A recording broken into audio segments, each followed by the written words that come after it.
friend. My expression wasn't much better than yours when I first saw this. Your eyes aren't deceiving you. It's her. The famous singer, Robin.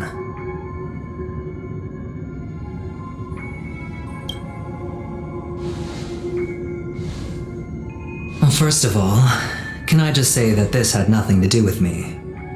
I'm just an unlucky bystander here. The family can testify for me. If you don't believe me, just ask anyone in the Bloodhound family.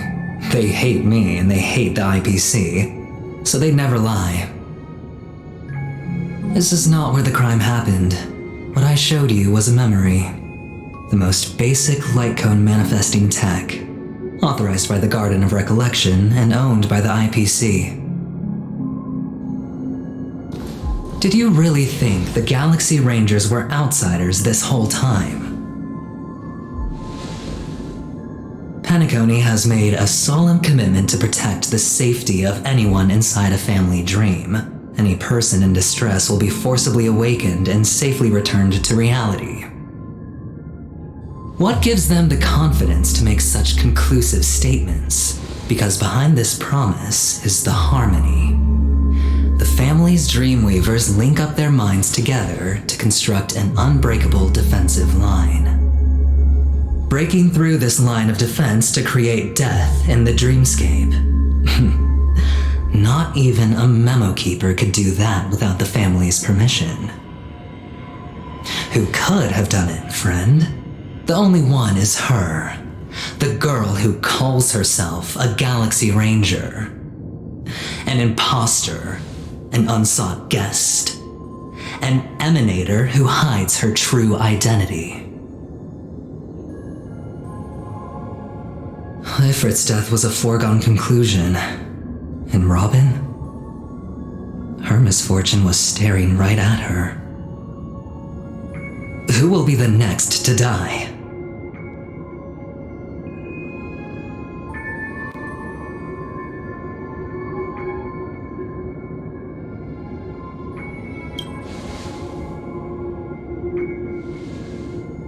It's fine. Listen to your gut. Building trust always takes time, and I'm willing to wait.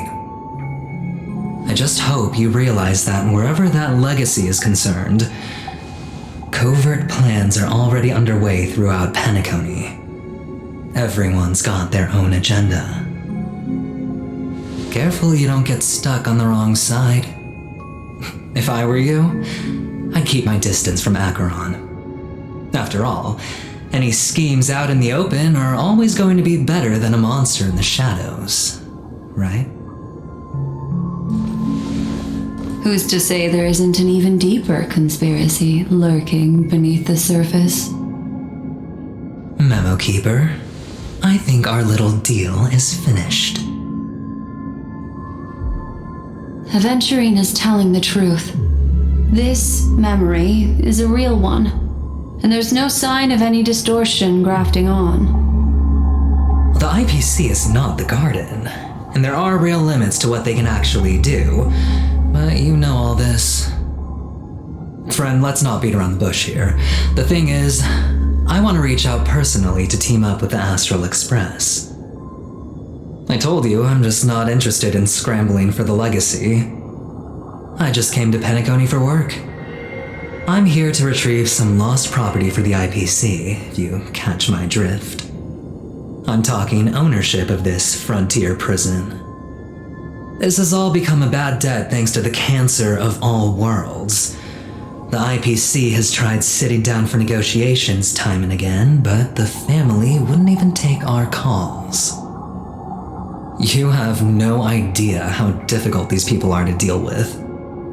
Put it this way. They've hushed up the existence of death before, so they can definitely cover up any news about Robin's death. It'll just quietly float off like a bubble and pop. Nobody ever being the wiser. That's not fair, right? So then, friend, I need your help.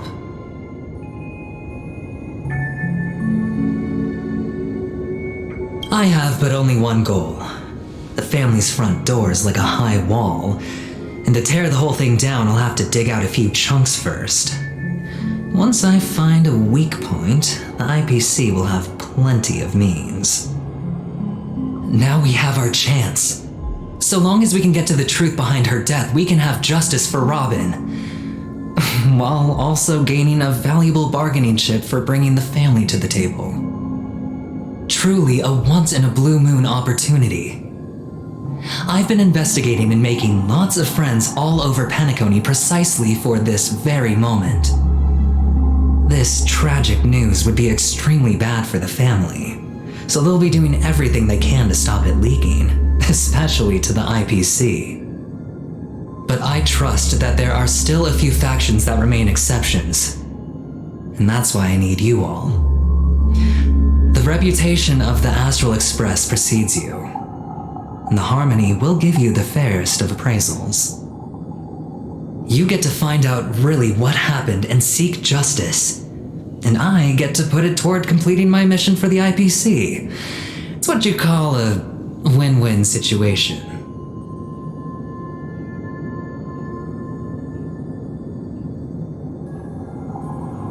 But don't worry, just head back and talk things over with your companions. That navigator is really smart. She must understand the value of this deal. Look, here's my contact details. If you come to any conclusions, call me. Oh, and take this. A thorough investigation can always use a little more funding. Don't mention it. So long, friend. I really am looking forward to uncovering the truth about death with everyone. Aventurine just sauntered off. He really doesn't mean to force it, but something still seems off.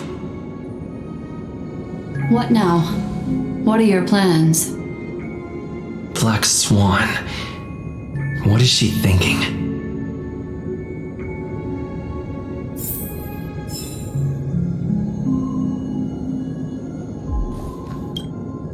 On the surface, this doesn't look like a bad deal for you.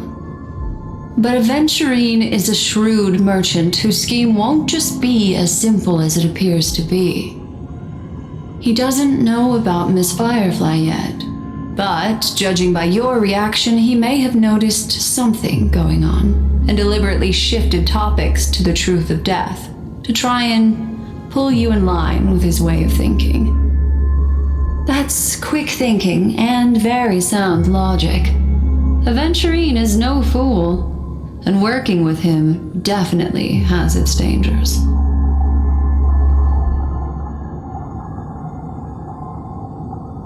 That is something I agree on. Anyway, be careful out there. There's more than one way to blaze a trail. In a dark forest beset by wolves, ensuring your own escape to safety should be your primary concern. As for the other questions,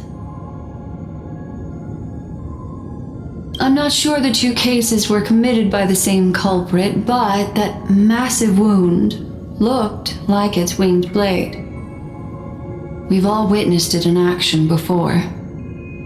Plus, it seems unlikely that there would be two lethal entities loose in the dreamscape. Sorry, I can't answer that question. That ranger is shrouded in mystery. I'm afraid no one is capable of providing an answer. But without a doubt, she is the most special guest at this banquet. It's like Aventurine said just then. It's best to keep your distance from her. Two victims appearing one after the other in a very short time span, in and of itself, that's very unusual. Two possibilities. The collapse of Penacony's dreamscape has started speeding up, making death extremely agitated and weakening the family's protections. Or everything has been planned out and executed by someone. If someone has chosen these victims deliberately, first a smuggler, then a family celebrity, then this murderer's motives are worth thoroughly chewing over.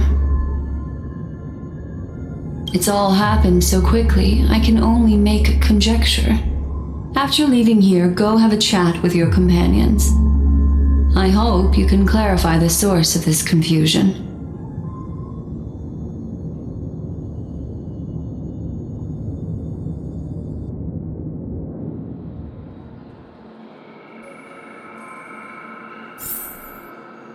Come, this way. It's a short walk. Don't get lost.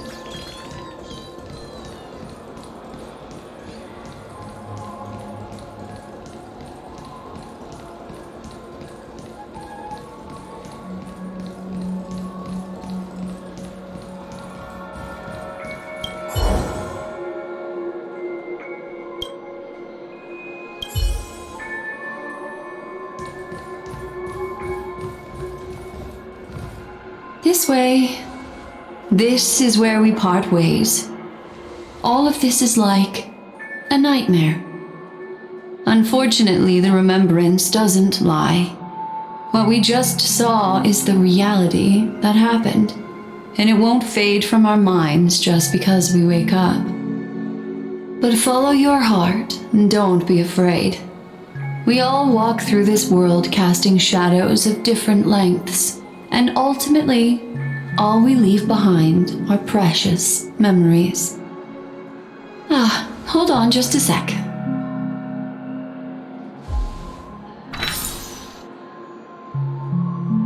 There you go, a small parting gift. If one day you unfortunately fall into the deep waters of the memory zone and there's no memo keeper to join you, hopefully it can guide you on my behalf. I also pay great attention to the ways of the world. Just think of this as an apology from me for hiding something from you. Then, I've something private to take care of regarding that Galaxy Ranger. Let's leave things there, shall we? What fascinating memories will you bring for me next time we meet? I sincerely look forward to them.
A family rep. Is Himiko okay?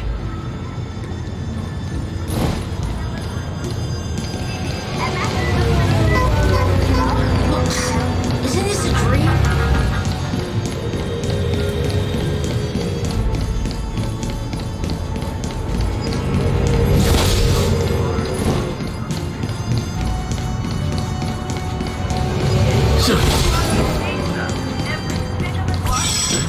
Where imagination meets science. Shaping the stream of the So much has happened. I should take a moment to gather my thoughts and wait for everyone to arrive.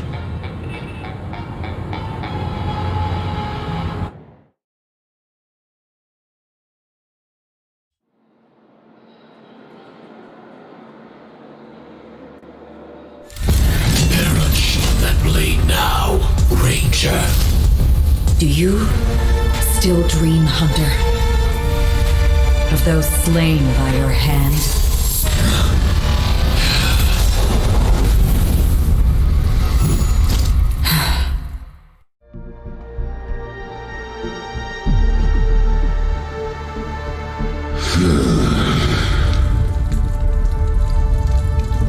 It appears the outcome has already been determined.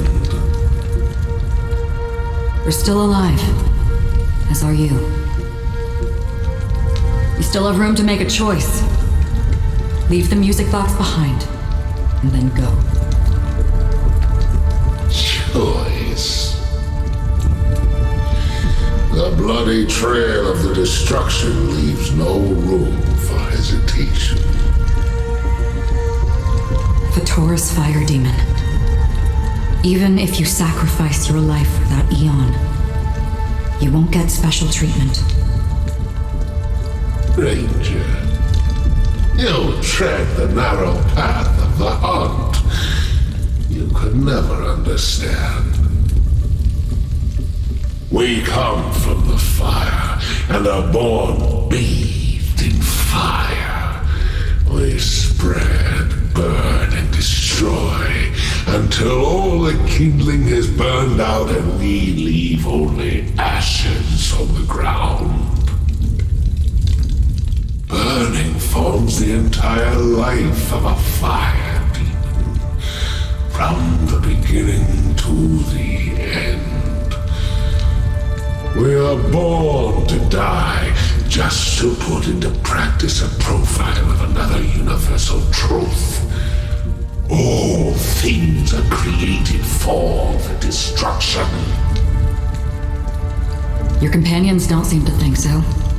They fight for your chance at survival. They are my children, and just as I was, they are flames that have yet to burn wide hot. They're still young, and I don't blame them. But my flames are faint, and time is running out. Can you see the planet of festivities in the distance? I plan to bring Purgatory with me there, and before that, I must surpass you. Why? Because on the path they have forged, you have traveled farther than I have. Emanator.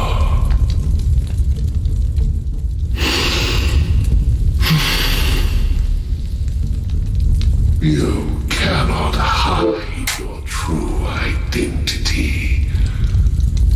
Draw that sword, for we shall indeed remain here, bound to fight a decisive battle to the death, for I choose this. Destruction is intense, but brief. To cravenly cling to life is to endure an endlessly prolonged existence. Even if the answer turns out to be your own destruction. What is important is not the answer, but that it exists, just as you exist. Everything exists to be destroyed. Emanators are no different. Just as even sweet dreams may be born of the void, the so-called impossible is merely something that is yet to happen.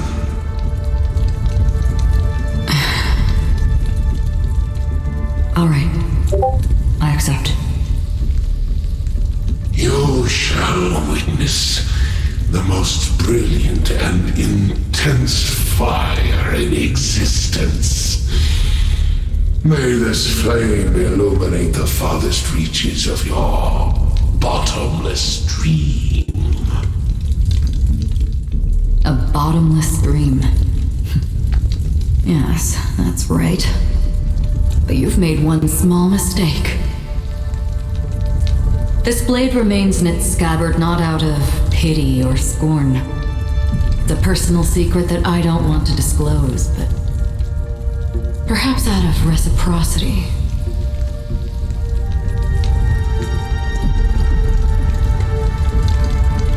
I'll reveal the truth to you. The hunt is not the path I truly follow. May death be the end of your boundless dream, guiding you back to the waking world.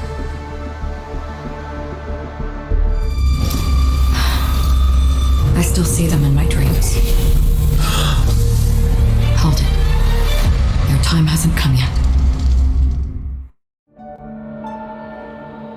My time. I've seen many clever disguises that can conceal appearances, but they can never cover up who a person really is. And you're no different. You had no desire to kill the Trailblazer. You only did what you did to drive me and the Memo Keeper away, but why?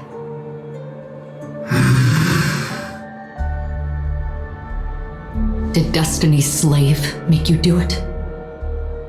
You know, Elio. I thought this is just the kind of thing that'd get written into your script. My script has always been brief. Other than that, anything beyond that is unnecessary. He knows my nature. There is but a single destiny from which no one can escape. And until then, I hold the privilege of choice. However, you appear to be ignorant of this, so it's time for me to inquire. Who exactly are you? Not your enemy, perhaps. That's not what I asked. I don't deserve your curiosity. Loners wandering the cosmos always have their secrets. Take me. I'm wanted by the IPC, so it's little wonder that I know something about the Stellaron Hunters. That's all. Maybe I can help. What reason would you have for doing that? I tend to forget things. Which is why, rather than memories, I'm accustomed to using my emotions to capture what I normally wouldn't otherwise. So, I know who is inside that cold armor. How about it? Ready to take off that armor and sit down for a talk? It's not yet time. I don't need help, but I can give you a suggestion that would make things better for you and me. If your goal is the Watchmaker's legacy, then go look into the family. Not only are they covering up the existence of death, but they're burying the past and the truth about what happens inside the dreamscape. Already on it. And the Astral Express is no enemy of yours. I know that. I just never expected to hear you say it. What's next then? The Trailblazer's been taken by Black Swan. Will you go look for him? No need for that. No harm in mentioning that Elio's only given me one instruction. Get all of the Astral Express to track down the Grand Legacy. I tried settling this in an easier and more direct way, but as you can see, here I am confronting you. I failed. Can't ever go against the script. The so-called impossible is merely something that has yet to happen. That's it. Before we split, can I ask you one more thing? Is there anything else in your script about me? I'd like to know what kind of footnote I get to leave in that future foreseen by destiny. Unfortunately, not a thing came up. I knew it.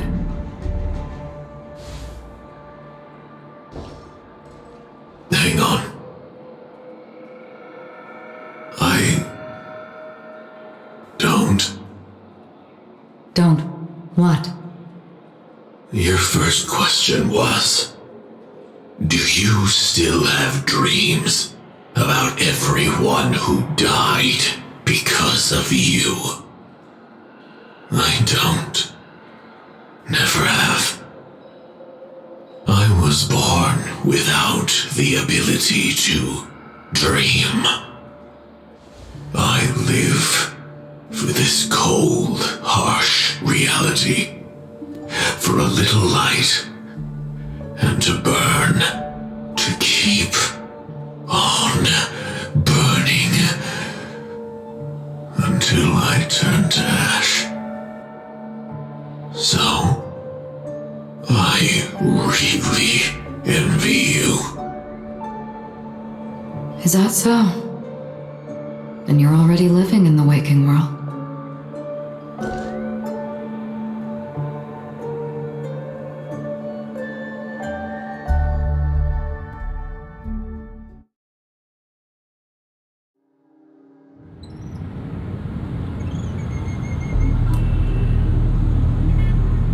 We heard about Miss Firefly from Black Swan, but we never expected Miss Robin to... I'm sorry that I couldn't be with you then. Reality cruises on in serenity, while undercurrents bubble up from the dreamscape. Just like that memo keeper said. Stay strong, everyone. We can still do what we can for them. Starting with finding the murderer. Let's recap everything then. The Trailblazer just reminded me of something. March, do you remember what that family rep who negotiated with us said? Indeed, we trust that the Nameless has nothing to do with this, and we also beg each of you to help assist the family in verifying the identity of the deceased. That's how it was put, in reference to Miss Firefly. Looking back, he seemed a little evasive at the time, and he also failed to mention anything about the earlier murder, too. The family's planning on covering up all news about Miss Robin's death. If news gets out, Penacony's going to turn into a bloodbath. But the murder that followed closely after was obviously beyond their anticipation. The family had to try and turn things to their advantage by bringing in reinforcements from outside. The Charmony Festival is nearly here. They must be snowed under. It may also be that Miss Firefly's murder had so many witnesses that it couldn't be covered up. So they went with the flow and let more people on the scene to control the situation. After all, the nature of the two murders is fundamentally different. The family's first protective measure should be against malicious actors among the guests, such as that IPC envoy. Indeed, he was particularly concerned about that Galaxy Ranger. Are we missing the forest for the trees here? I always felt that Aventurine's reasons for accusing Miss Acheron were highly subtle. Can we believe him? At this point, I'm afraid the only ones we can trust are ourselves.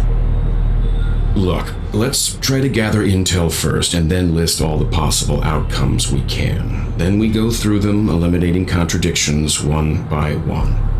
The fewer facts remaining, the closer we are to the truth.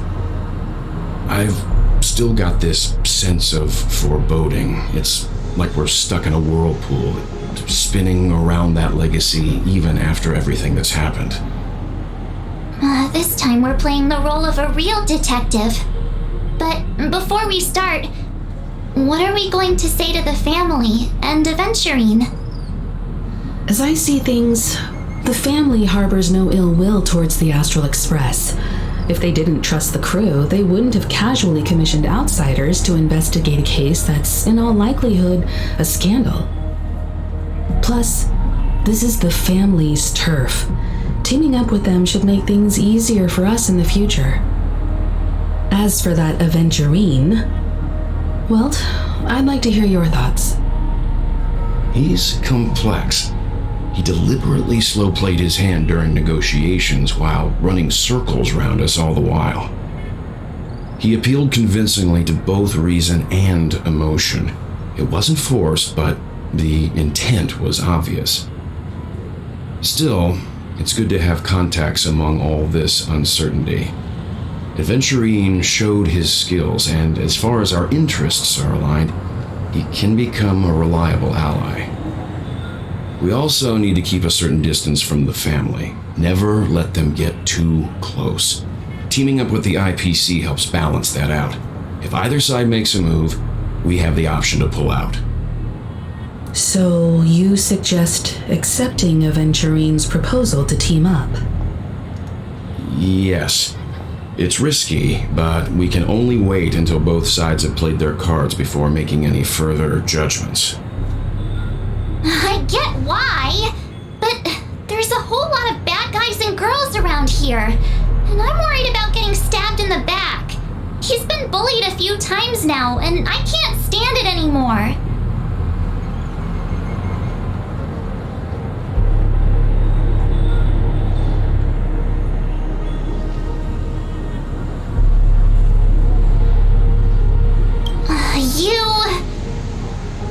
No, I can't accept this. Forget about it. Just let me keep an eye on him. If that doesn't work, we can just turn the tables and use him instead. Then, could you please reply to Aventurine? Everyone, take this time to put together your thoughts.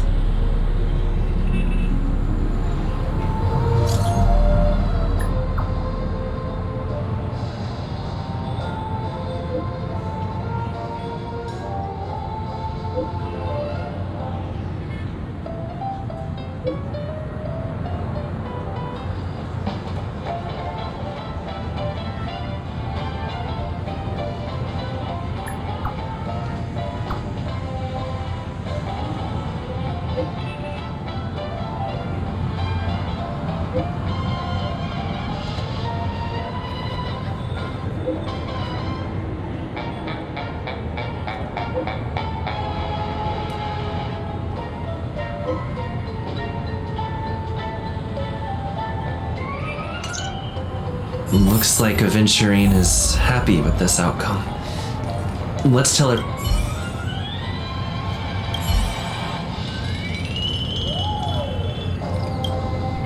Aventurine's goal is to try and recapture Penacony for IPC. To do this, he'll have to bring down the family in its entirety to create a big enough chance. The existence of death will be covered up by the family. So how does he plan on taking them down? It's gotta be something important enough that everyone will notice. But it also can't be anything too out in the open.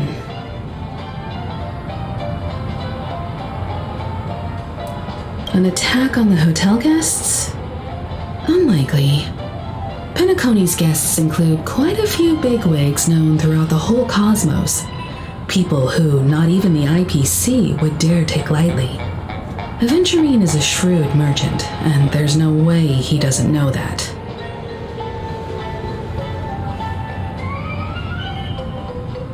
He's definitely going for the family, and it's just a matter of how. The harmony is strong in Penacony, and almost impossible to take on head-to-head. The fact that the IPC dispatched Aventurine shows that they do not intend to simply play by the book here. Aventurine has devoted considerable attention to her, but this Galaxy Ranger, We know hardly anything about her and can't rush to any conclusions. I was also considering this possibility, especially because he respects you so much and has sought you out before a few times. Perhaps he's also unsure of your intentions and is probing you.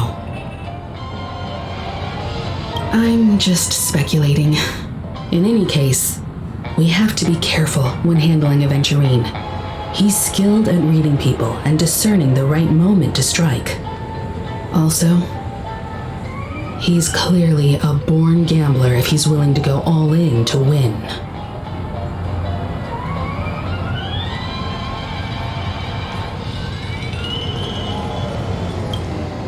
Aventurine said something that concerns me. He accused that Galaxy Ranger of killing Robin without any evidence whatsoever, but said nothing about her connection to that memory zone meme or why he was stalking you. It was a groundless accusation, which only serves to make him seem more suspicious.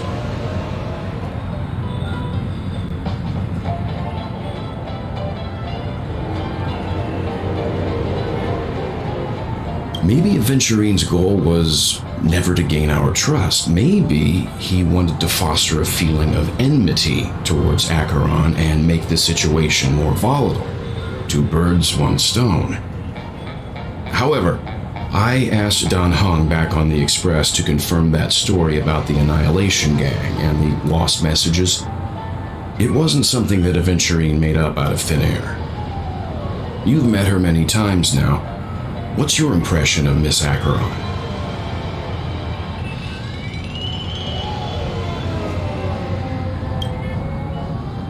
That fits the stereotype of a Galaxy Ranger to a T. They're eccentric, unpredictable, and fond of being alone. No wonder she's a suspect.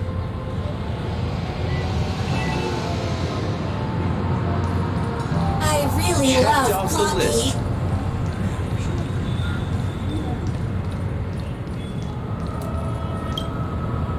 I hope it's not too soon to bring it up, but I feel like Miss Robin isn't actually dead, but that she's still alive and well. Somewhere. That everything's just some horrible prank. Because aren't we supposed to be inside a dream? How could someone die in a beautiful dreamscape like this? Shouldn't only good things happen here? Whenever I see the Grand Theater, I just can't stop all these thoughts from flooding my head.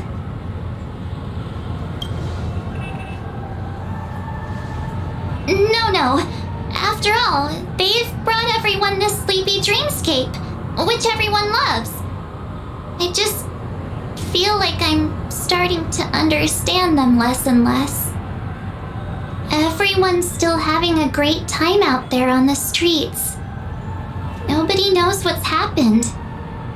It's all so unreal. As if Firefly, Miss Robin, and us were all outsiders from another world. Aw, what a mess. I really want a nice cool drink of soda to help me calm down. But then I'd be just like everyone else out on the streets.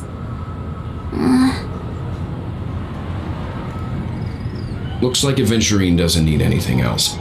Let's turn our attention to the family's assignment for now.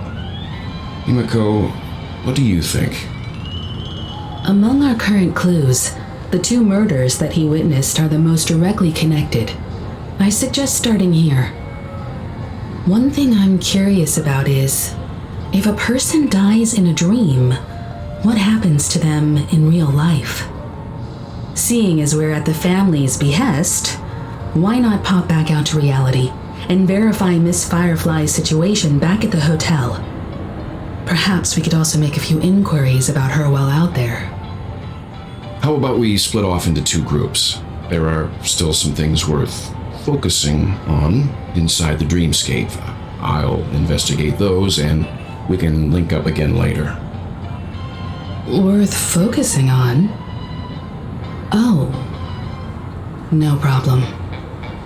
I'll leave it to you then. Huh? Aw, I thought I'd finally get to see Himeko and Mr. Yang go out on a mission together. Oh well. Take care then, Mr. Yang. I will. Keep in touch.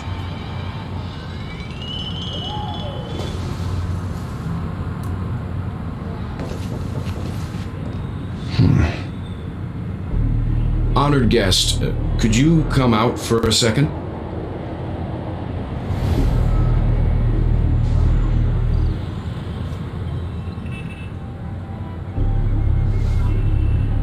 I'd be embarrassed too, getting stared at like that. Forgive me. My name is Welt Yang. I'm one of the crew members on the Astral Express. I believe you've met my colleagues. Welt. Is there something about my name? First, don't you want to know my name? I already do, Miss Acheron. You're a prominent figure in Penacony. What are they saying about me? Some claim that you're the real culprit behind these murders, that the Annihilation Gang's tragic fate at the banquet was a result of your blade, and that you're now attempting to unleash another bloodbath on Penacony. The Annihilation Gang. Ifrit of Everflame Mansion. Tragic fate. That Duke turned his dying body to flames and sacrificed his life as a martyr. He was a determined and heroic pathstrider. Not even a villain should be disparaged like this. And what's more, there were plenty of suspects invited. Do they really think that a blade is more dangerous than that black hole you're wielding? Keen intuition. Not even the family managed to point out the truth behind this cane. So you must surely know, Miss Acheron, that peering into a black hole is not a wise move. As a potential threat, your knowledge of us has reached uncomfortable depths. Reveal your true identity and intentions. Otherwise, brace yourself for gravitational disintegration. That shouldn't be necessary. But if it makes the Nameless feel less defensive, I'll be happy to abide. Believe it or not, Galaxy Ranger, Acheron, those are the names I go by to this very day. My trip to Penacony is solely to fulfill an old, final request. I'm here for the Watchmaker's legacy. And that's it. I think I've been honest enough. Still unwilling to reveal your true identity? It's not that I don't want to. It's just that I can't. I've come so far, and I can't sum up all of that in just a few words. Everyone has their own unspeakable past. Secrets that they don't want to be revealed. And I won't be asking any more questions, such as why the Astral Express is roaming around the cosmos with a Stellaron on board. Is he okay? That memo keeper didn't do anything, right? He's fine. Let's stick with the topic. Gaining my trust all depends on how much you're willing to reveal. I've run around many different Penacony dreamscapes just to try and find that legacy. And during this period, I came into contact with quite a few guests. In the process, I gradually came to realize the secret of Penacony may be closely related to the Trailblaze. That's why I've come to ask for your help. I don't have enough proof yet, but I'd like to speculate something. The source of all tragedy lies within the family. If you could trust me, we could find the proof to support this claim together. Mr. Yang, I think you've come to the same conclusion, haven't you? Let's leave it at that. For now, I'll choose to believe that you bear no hostility.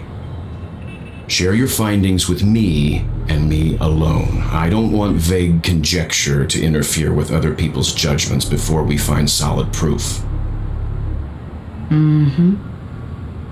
By the way, would you like something to drink? Before we go, how about 2 cups of Wake the Heck Up? No, 4 cups. Because the conversation coming up will last forever.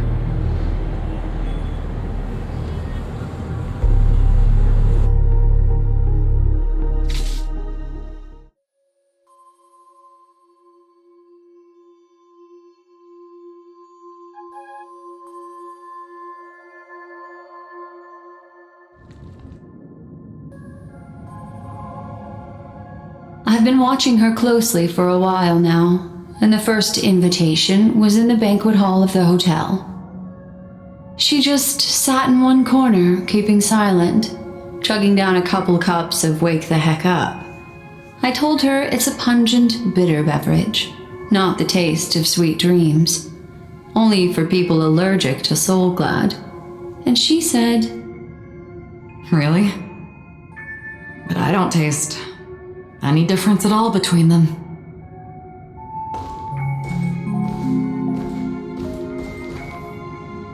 the guest rooms are charmingly minimalist. An aesthetic you share, Miss Acheron. It's a cinch, this music box. The invitation received by the Annihilation Gang. There are latent memories that linger on it yet. You see, memories of you are not yours alone. They travel in other people, other things. I know much, and I can predict even more. With some help, the dead can be made to speak. The Annihilation Gang, that band of desperados who all disappeared after meeting you. What exactly happened to them? Well, let me reveal all.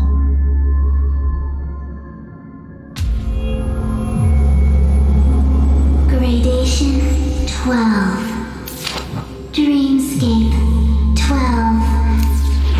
Father, I dedicate this to you. Well done, Dubra.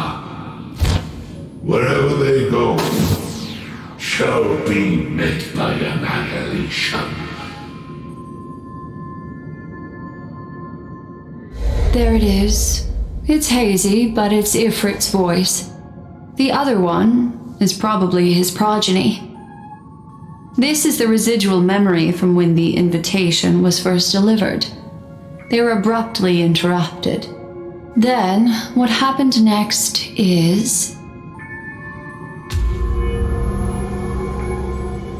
They sought refuge in a land of sleep, merely wishing for undisturbed rest, away from the storms.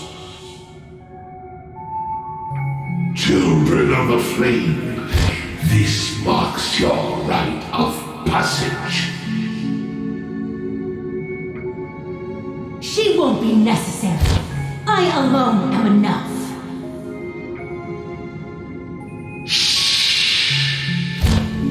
When have thou, on the path of destruction, feared death?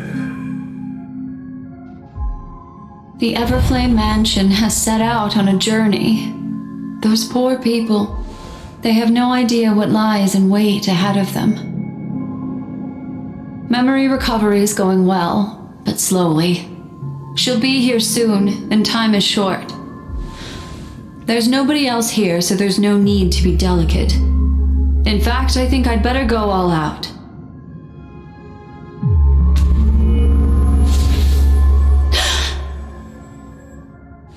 What happened?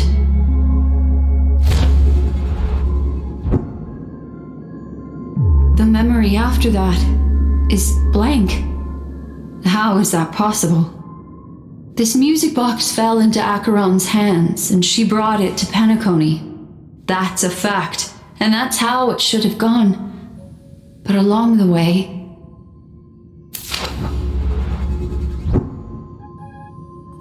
it's like it's been erased. Who's done this?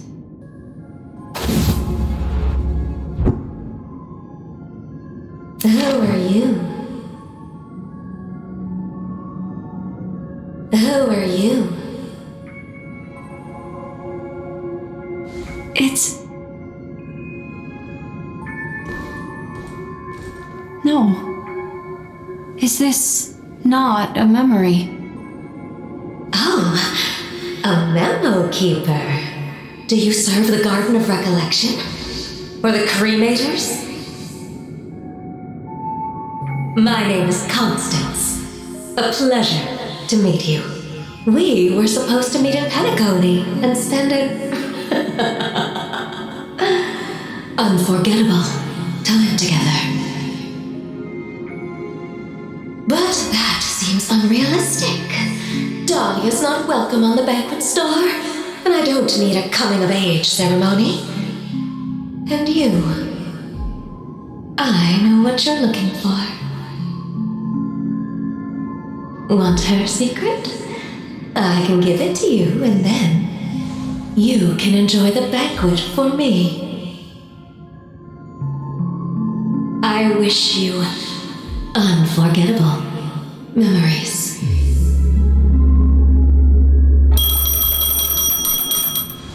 Oh. A phone. Wanna listen in?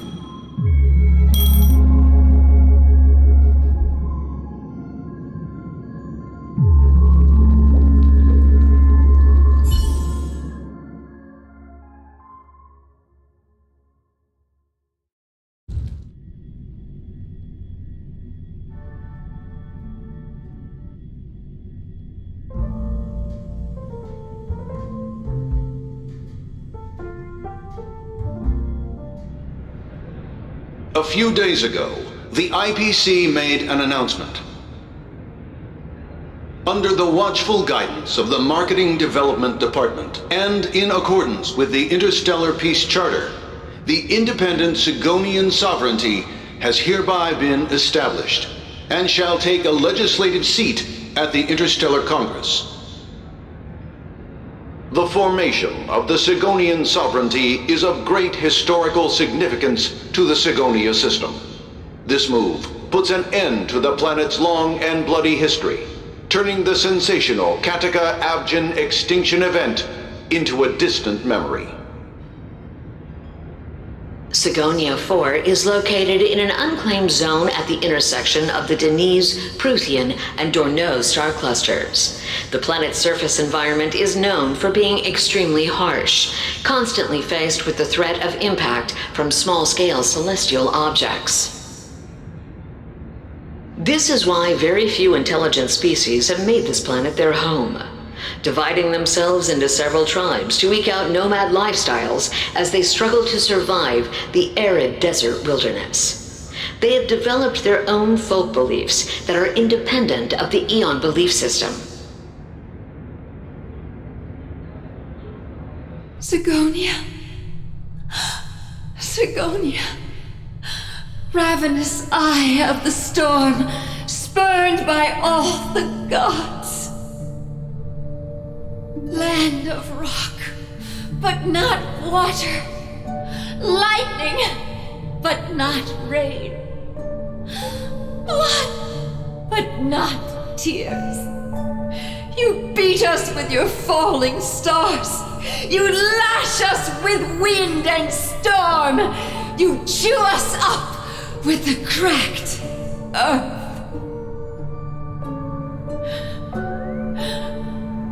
You promised us a land of honey, yet yoked us beneath a sword of bitterness. Oh, Gaiathra Triclops, if thou can hear me, please open up thy three eyes and gaze upon this child. When you took his father, my child was still sleeping in my belly. And where my husband went, I too soon must go. I don't ask for a peaceful death, just for you to tell me, does the baby swaddled sweetly asleep? Does he dream of his mother's heartbeat and the sound of falling rain? Please tell me whether this life is all just a fleeting dream. Otherwise, why would this child be born to face impending death? Mommy! Mommy! Mommy! The rain! It's raining! Raining?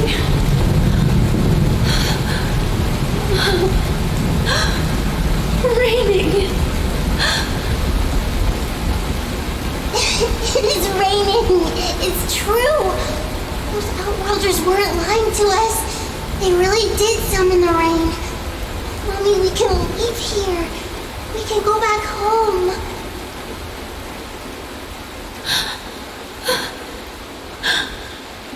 Back home. Gaiathra Triclops. You came. Do you hear that? Thank you. Thank you.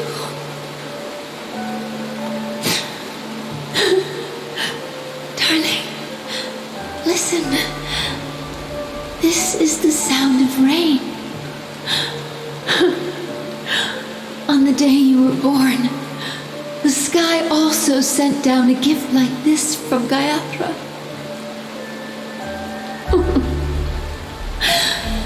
Such a lucky child. Such a blessed child. Just like your name. A gift from them to Avjen. My boy.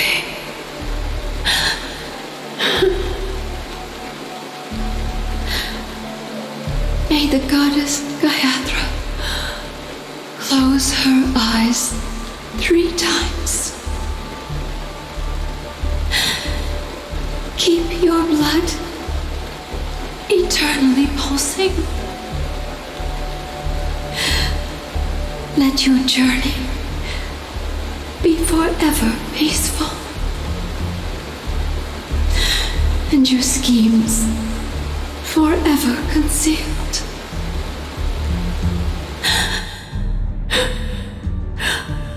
Welcome to this sad world, Kakavasha.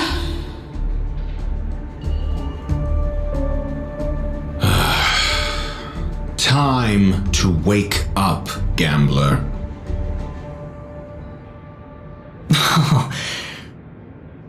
Oh, heavens.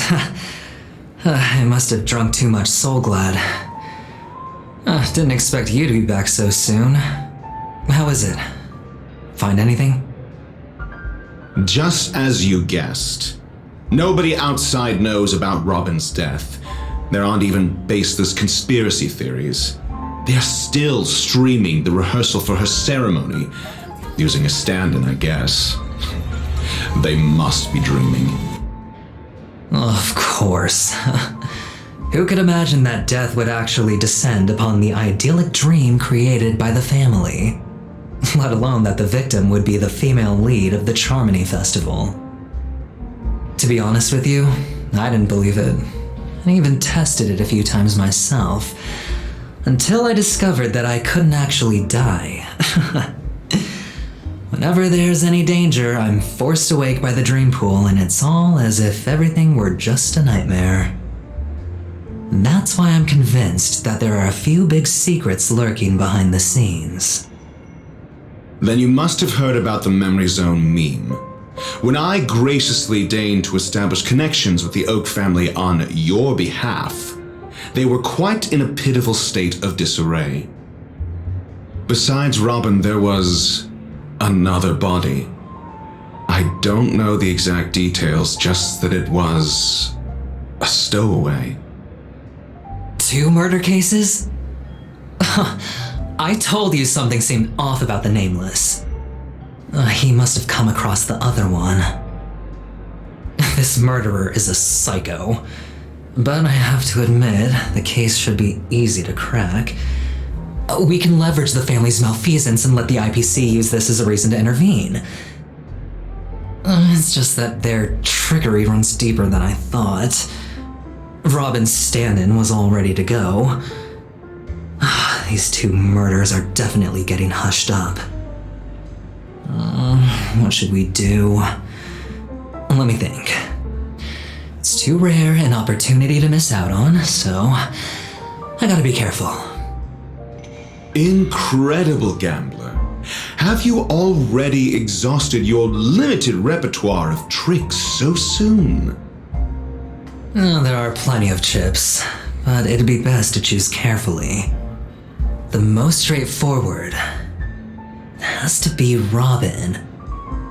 Remember? That masked fool once told me to find a mute as a friend. Robin is what she calls the mute. She has lost her voice, and while most people can't pick up on it, you and I cannot mistake that sound. Not produced by any voice box, but rather by the resonance of the harmony. If that girl hadn't gone hoarse from singing practice, there'd only be one possibility. Something was up with the family. Or Robin herself. To get to the bottom of this, I tried every way I could to meet her. But she died. Right before my very eyes. A complete and utter loss. Incidentally, it seems to have resulted in your rather undignified arrival on the interrogation stand.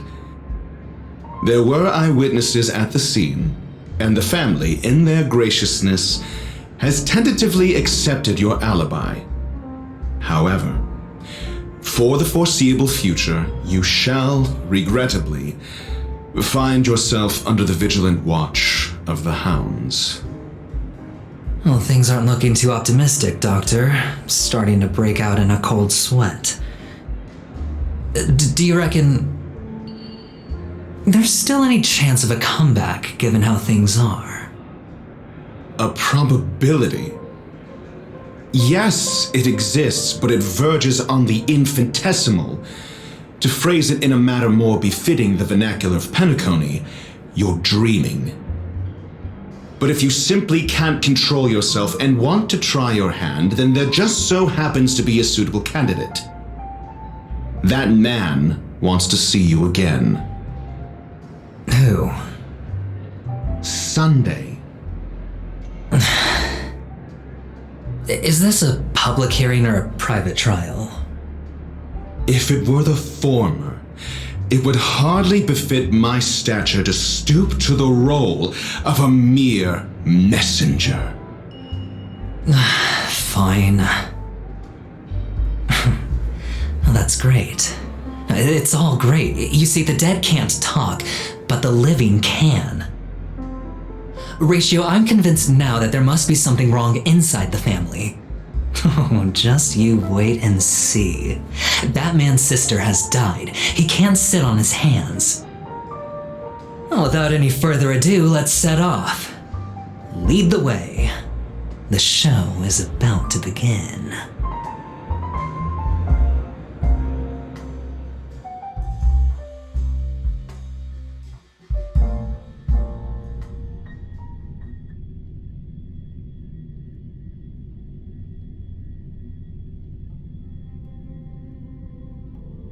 We're here.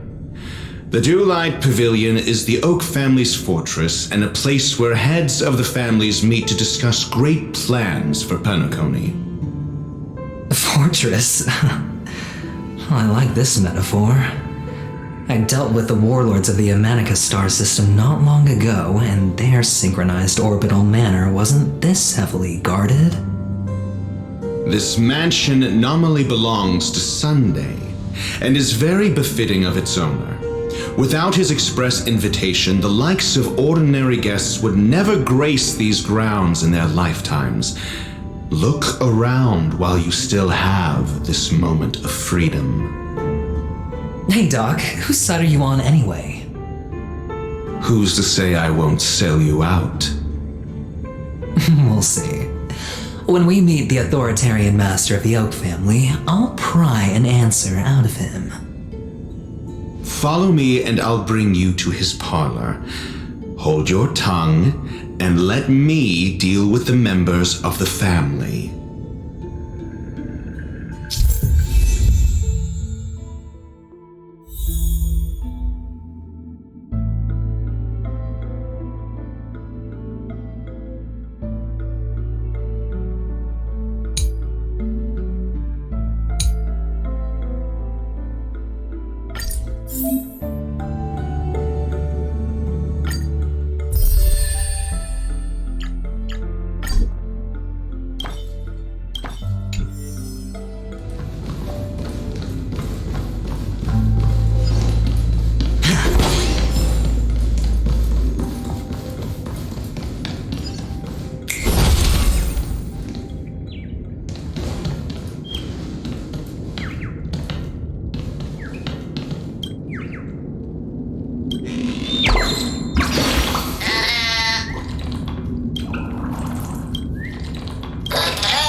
You two, that's a place of business. No entry. I was requested by Mr. Sunday to bring him the suspect. My name is Ratio. He should have mentioned it to you. Oh, I remember you. Veritas Ratio. Your punch virtual particle clock is impressive. Excuse me? The one on your head.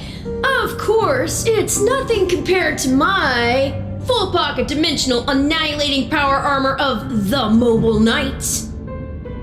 Right, and as I mentioned, that fantasy raiment of yours doesn't exist. That's because you can't see it. Like I say, only family can see the glory of the Mobile Knights. Enough. Get going. Don't keep Mr. Sunday waiting. It seems like the idiocy index here is no better than it is out there.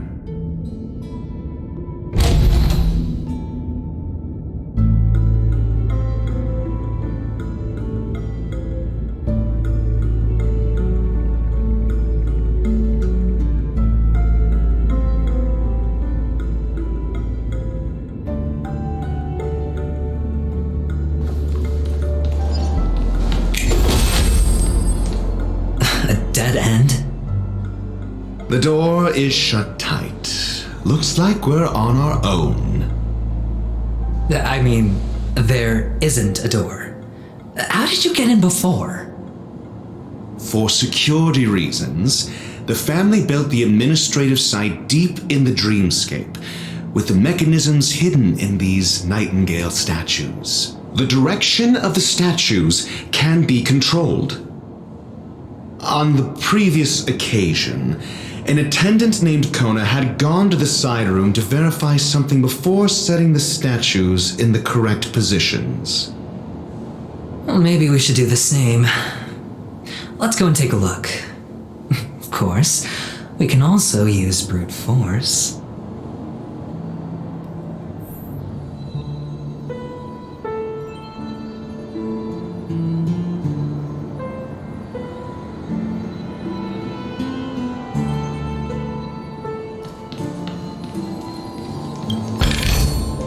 A reward with no risk? I'll take it.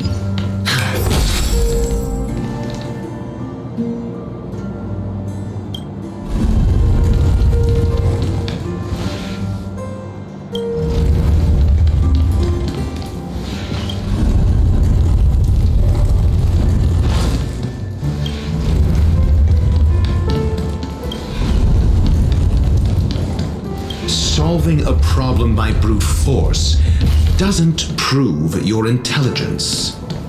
The side room. Don't let me repeat myself.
All will be swept away by the wind.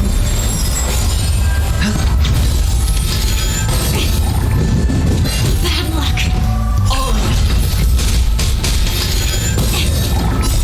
Humans, creations. Together as one.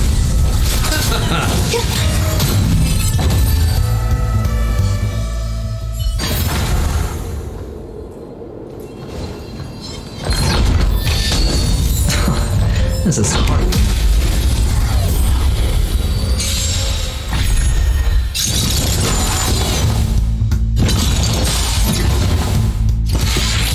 No matter. Existence is unity. Converge and awaken. The dead return! It's on me.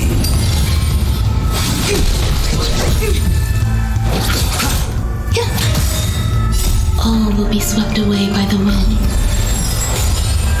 Spend freely. Bust. Or maybe I'll take it all. Watch your head.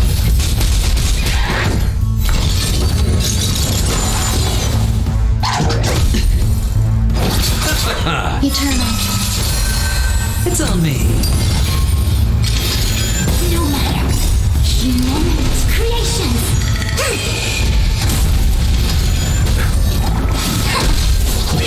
No dirty trick. Spend freely. Bust.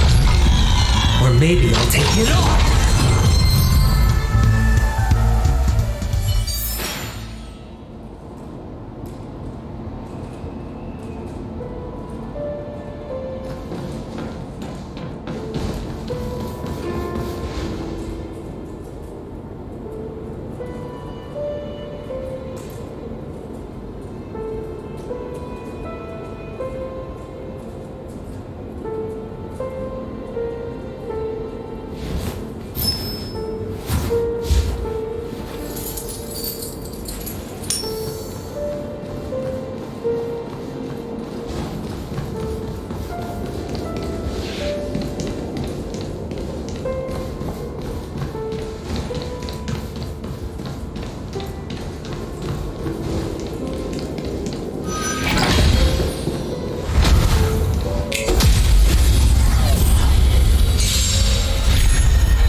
Existence is unity. Together as one. The dead return! All will be swept away by the wind. It's on me.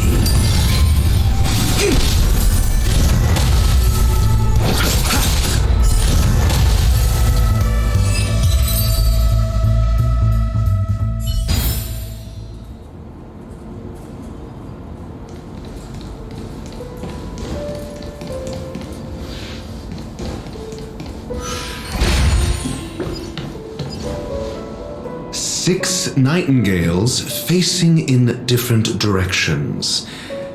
An obvious hint. But are these nightingales? They are. What's wrong?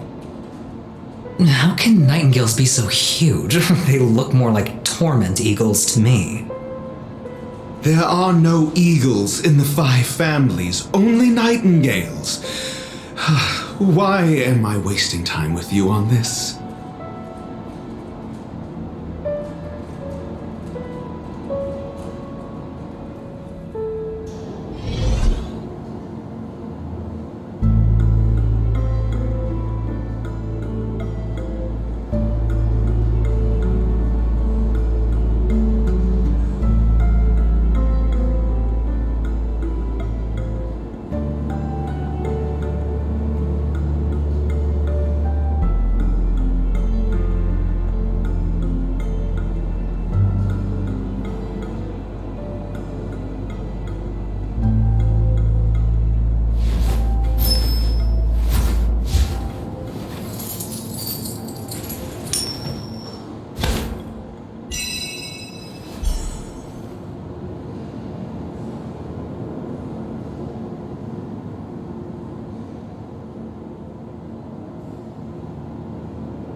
Just as I thought. Here's the correct answer. A truly miraculous discovery. Perhaps I should offer you the chance to join the Genius Society. Really? Well, I thought you'd given up on that already. I was being sarcastic. Can't you tell?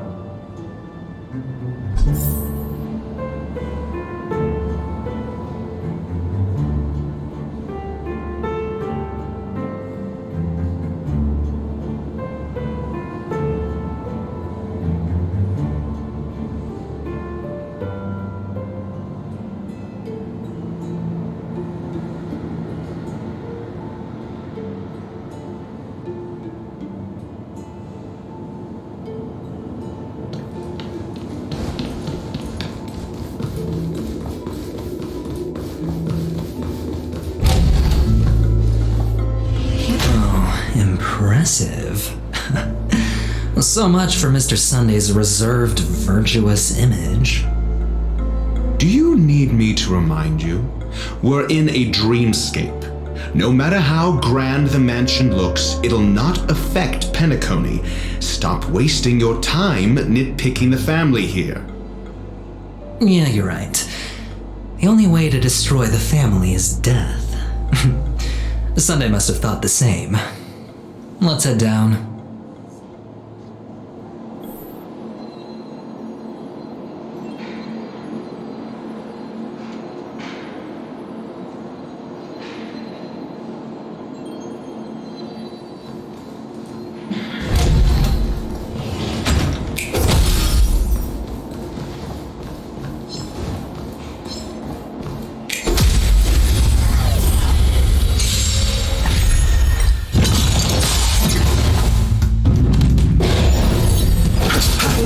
Existence is unison. Enjoying yourself? Together as one. Human creations. Spend freely. Bust. Or maybe I'll take it all.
This is hardly enough for a seat at the table.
Watch your head!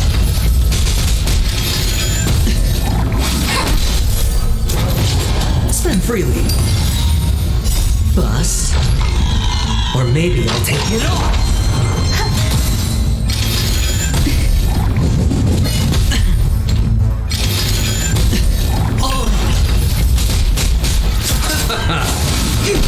It's on me. Existence is unity. The dead return!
Will be swept away by the wind.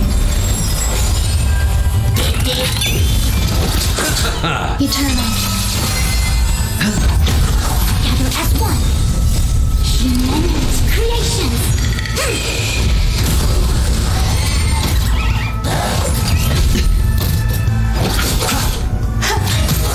Spend freely. Bust. Or maybe I'll take it all.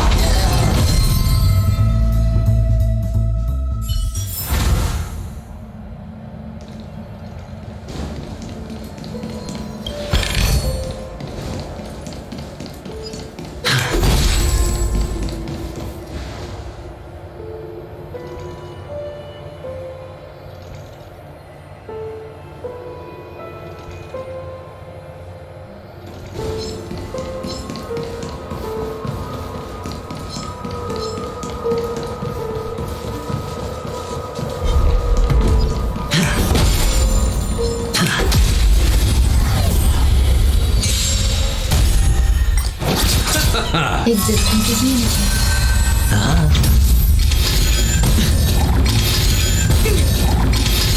Enjoy your sun merge and awaken. The dead return! All will be swept away by the wind.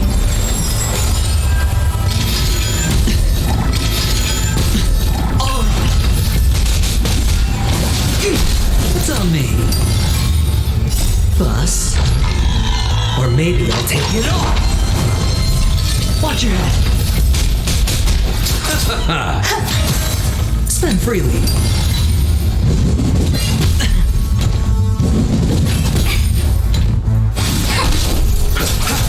Eternal. It's on me.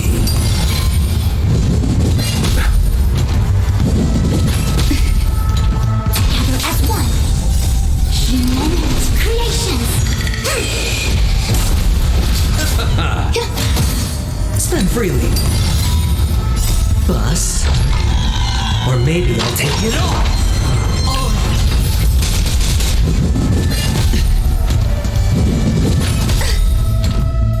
All will be swept away by the wind.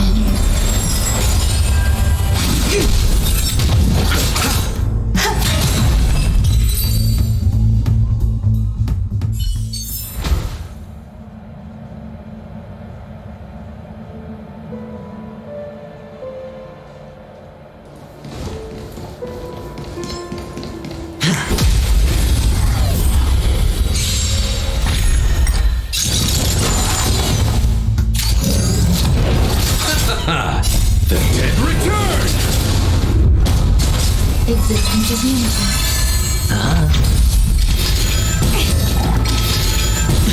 Converge and awaken.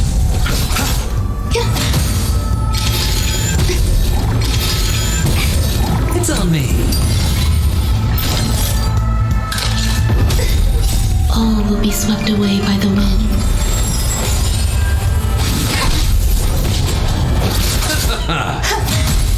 Spend freely. Bust. Or maybe I'll take it all. Watch your head.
This is hardly enough for a seat at the table.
Freely. No dirty tricks, alright?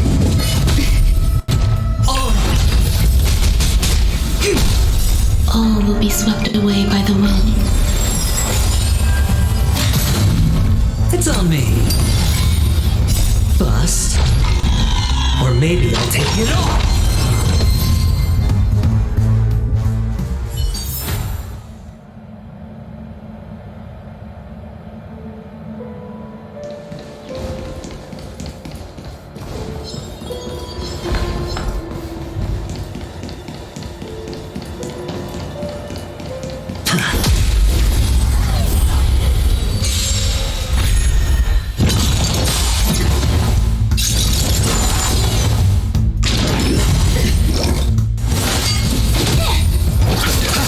Existence is unity.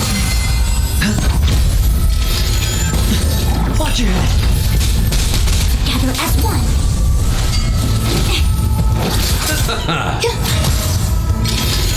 No matter. Spend freely. No dirty Humans' creations.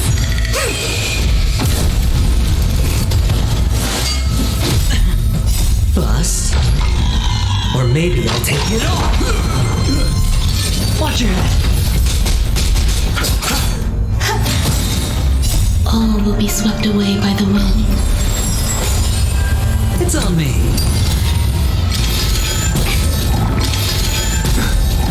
The dead return! Eternal. Spend freely. Converge and awaken.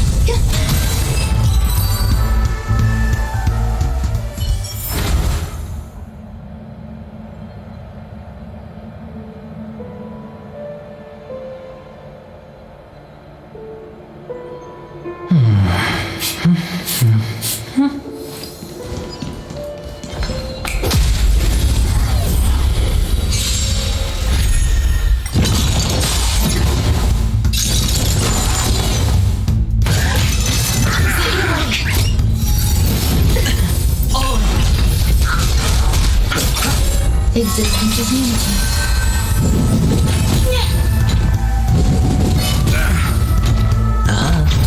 Gather as one.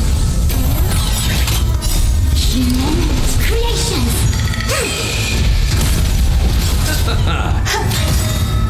All will be swept away by the wind.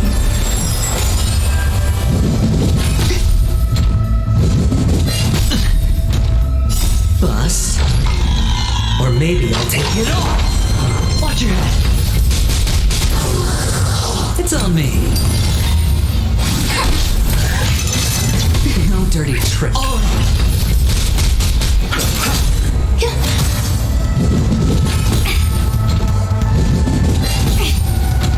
Spend freely. Eternal.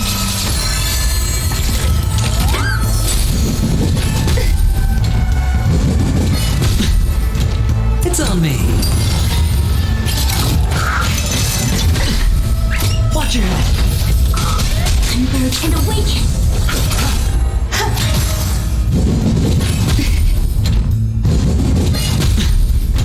Spend freely. Bust.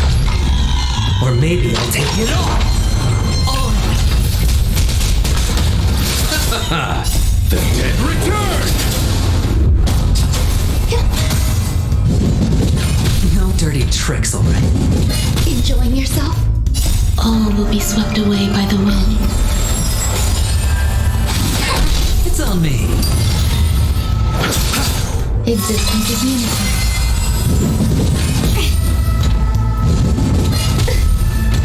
Spend freely.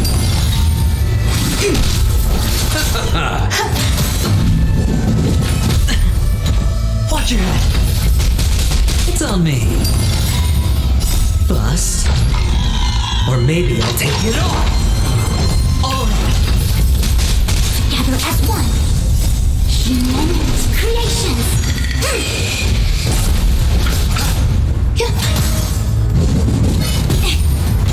Spend freely. Eternal. All will be swept away by the wind. No dirty tricks. It's on me. The dead return!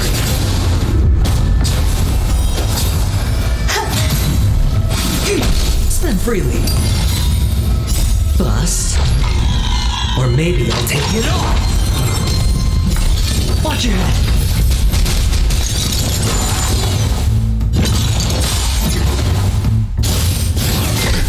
Nothing major.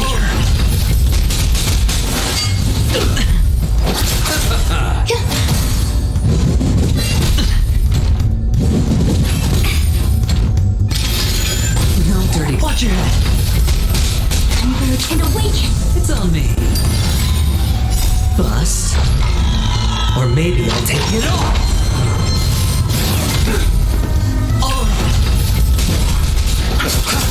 Existence is unity.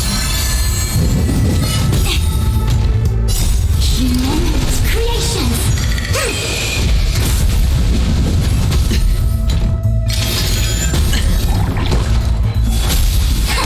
Spend freely.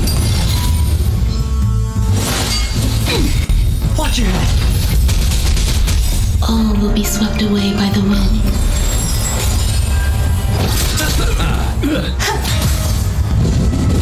No matter.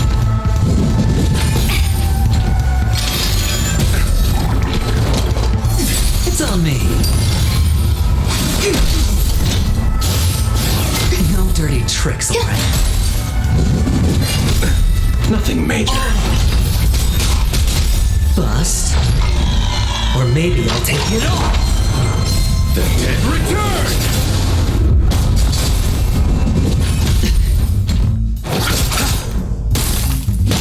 Spend freely. Gather as one. Eternal. No matter. All will be swept away by the wind.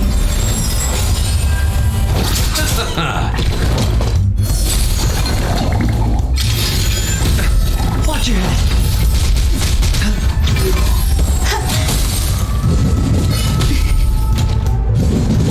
Enjoying yourself? Humans, creations. It's on me. Bust. Or maybe I'll take it off.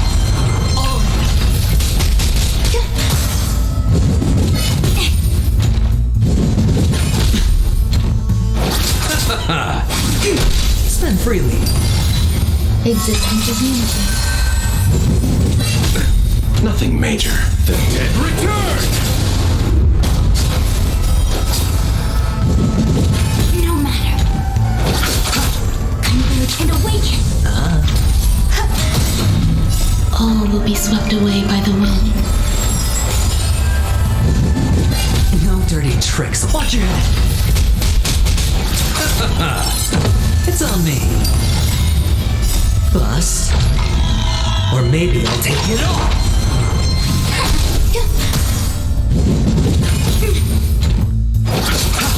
Spend freely. Eternal. Humans, creations.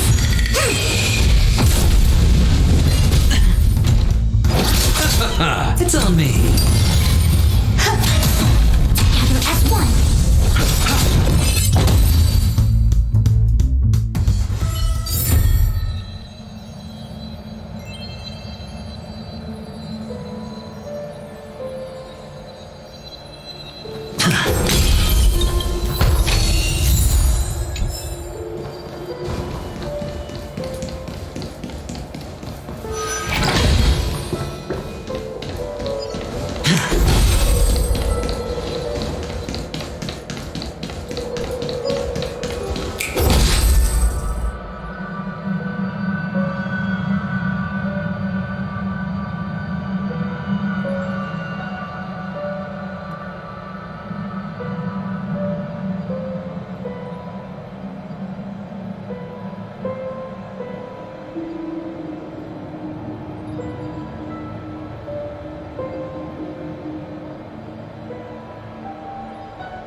The dead return!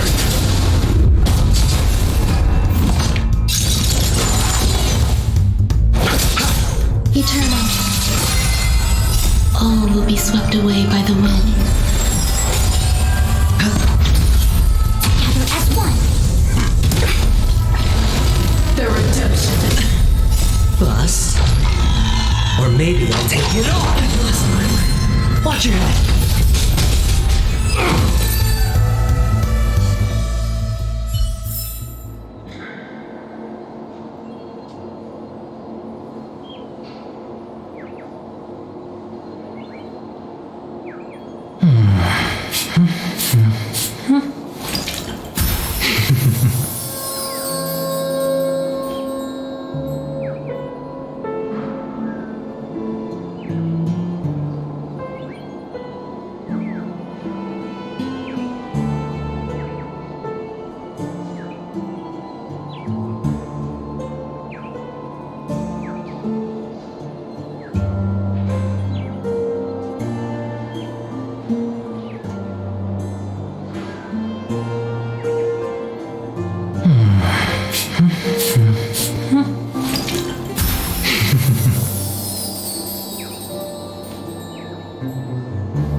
This is hardly enough for a seat at the table.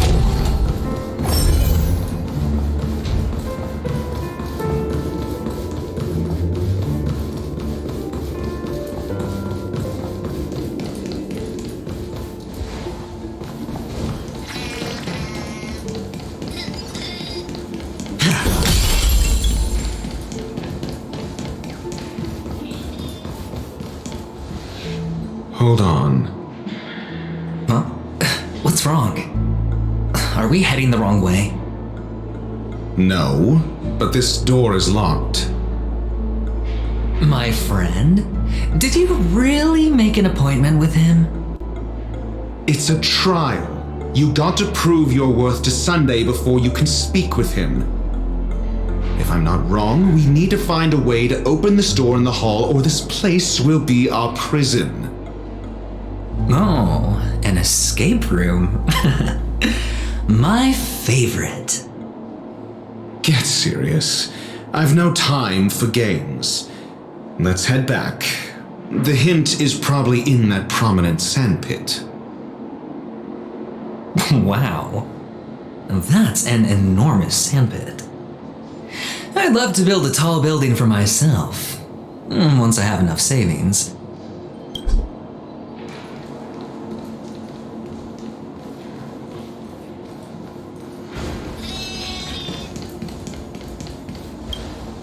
Oh, look. There's a noticeable gap in the model. I believe you're right. There wasn't a gap before. That man must have done it intentionally. Well, with your brilliant mind, you shouldn't have any trouble recalling what was here last time. Right, Doctor? Of course. Let's look around. When I see it, I will know it. Fine. Why do I feel that we're pursuing a degree in burglary now?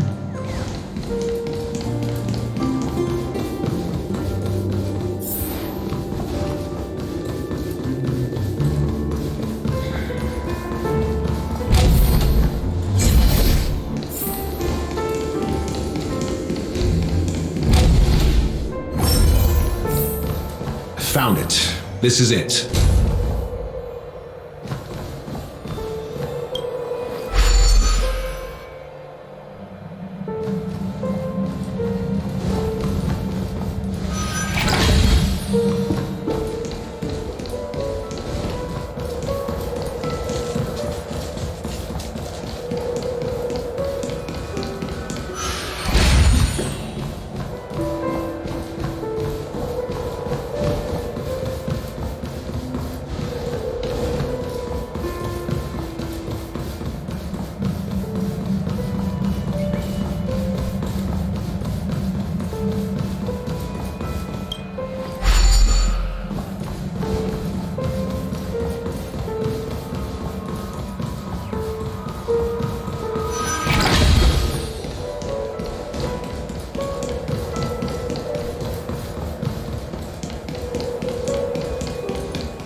nameplate reads Gulliver's Arch. Well, I'm amazed you can remember something this tiny. You know, this reminds me of a tunnel I once saw that could shrink people who passed through it. If I were you, I would shut my mouth.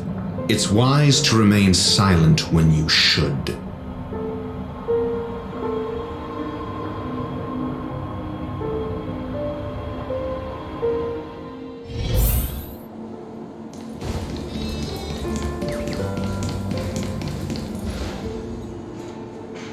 Oh, this reminds me of one of those building toys. You know, with the blocks. I've never played with them before. I wonder if it's more interesting than stacking chips. Oh look, the gap is closed. And it fits perfectly. So, what's next?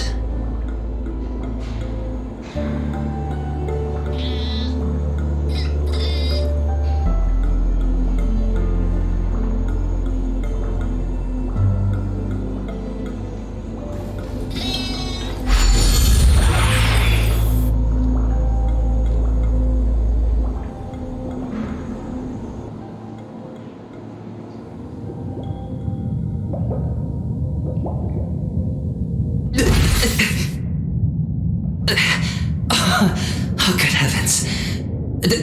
Did I shrink? Am I still in a dream? Indeed. Oh, Doctor, you're huge. It's me! Down here! In the sand pit! Oh, actually, I think we could make this work for us. Just find a way to slip me into Sunday's collar and I'll infiltrate the family just like that.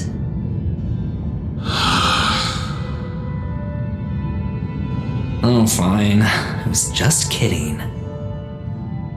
Let's find a way to open the door.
Freely.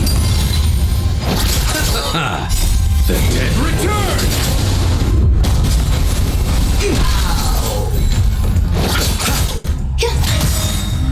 All will be swept away by the wind.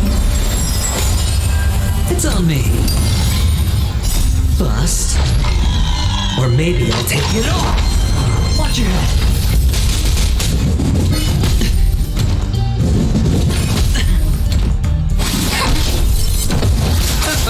Existence is unity. Spend freely. Converge and awaken. Humanity's creations. It's on me.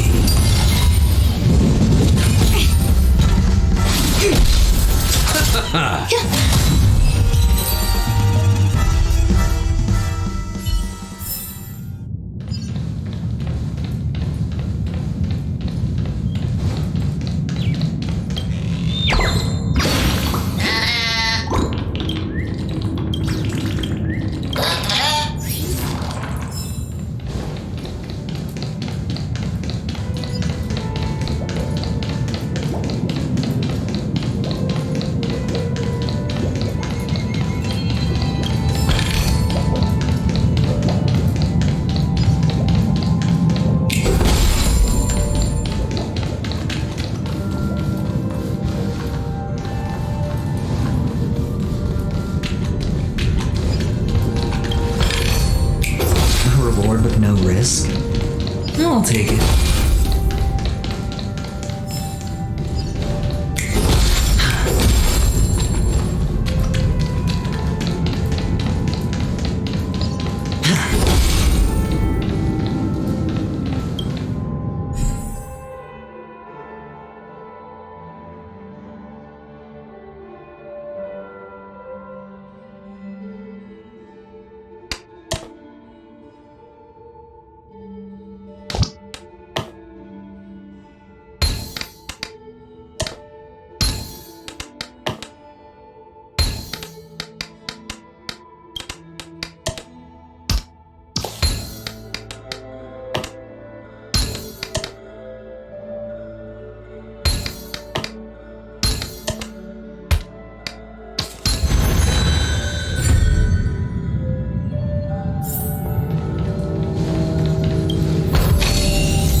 This is hardly enough for a seat at the table.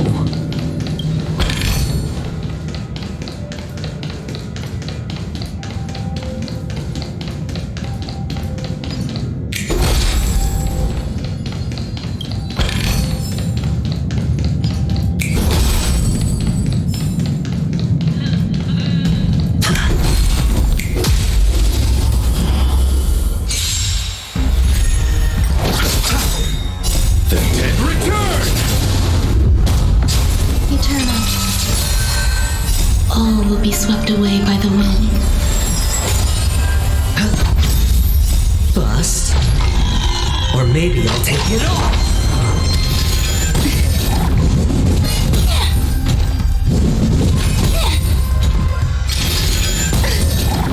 And awaken. It's on me. No matter.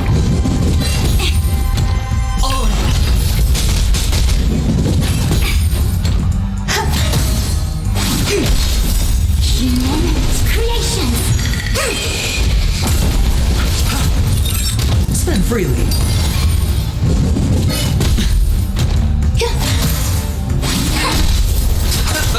It's on me.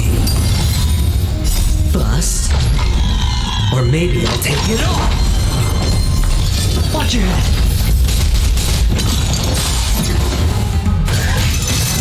No dirty tricks. Existence is unity. Spend freely.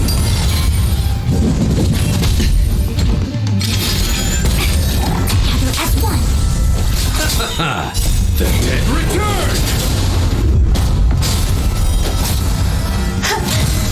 It's on me.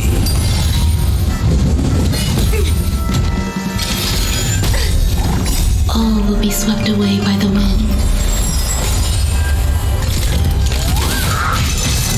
No dirty trick. Watch your head. Spend freely. Bust. Or maybe I'll take it off.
settle this.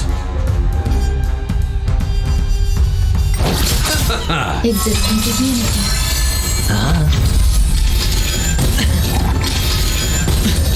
Together as one.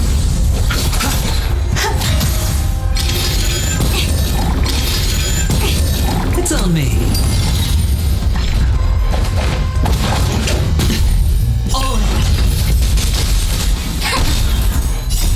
Humans, creations.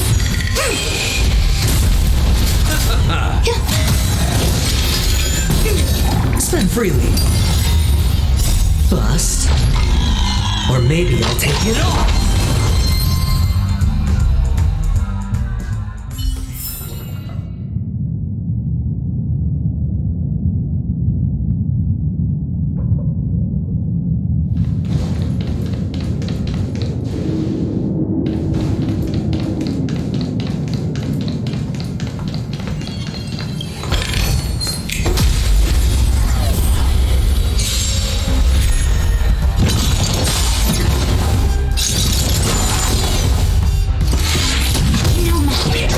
Dirty tricks. The dead return! Eternal. All will be swept away by the wind. Converge and awaken. It's on me.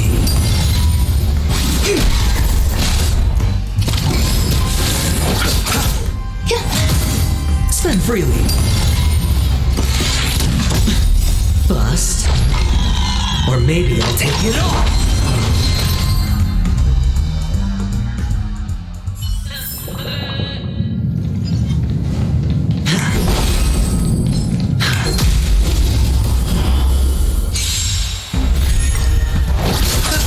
Existence is unity.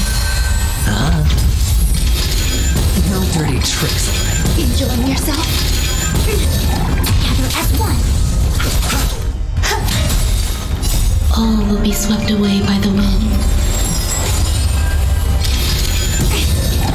Humans, creations. It's on me. The dead return!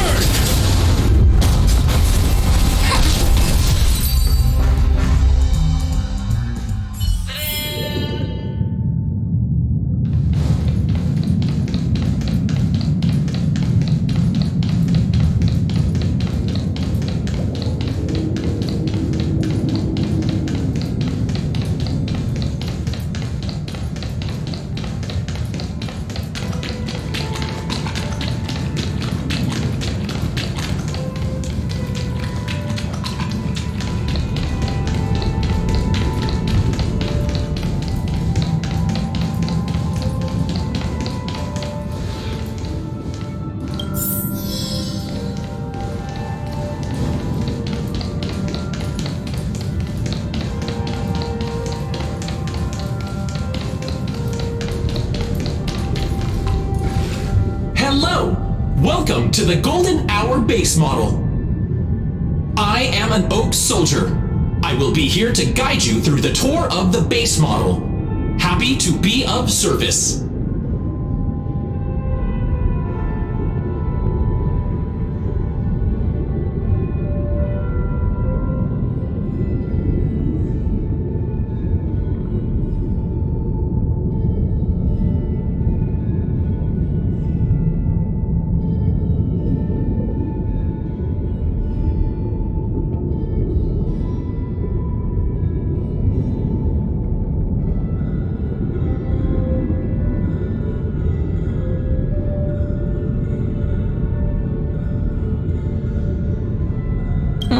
And tell me about the tour. Hello! Welcome to the Golden Hour base model. I am an Oak Soldier. I will be here to guide you through the tour of the base model.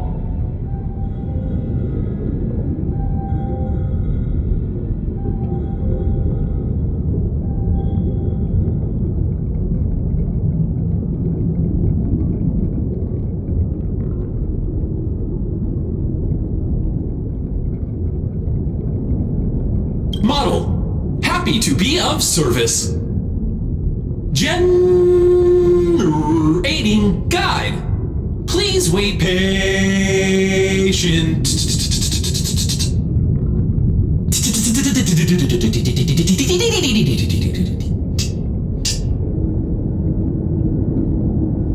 Found the nearest check-in spot. Please look behind me. A capsule machine model.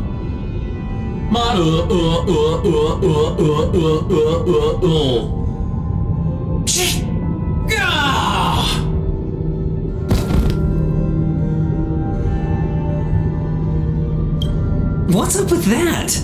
Now the family's toys are trying to frame me? I didn't do a thing to... Oh, capsule machine. There's no mechanism on the floor. Could there be one at the top? Doctor, do me a favor.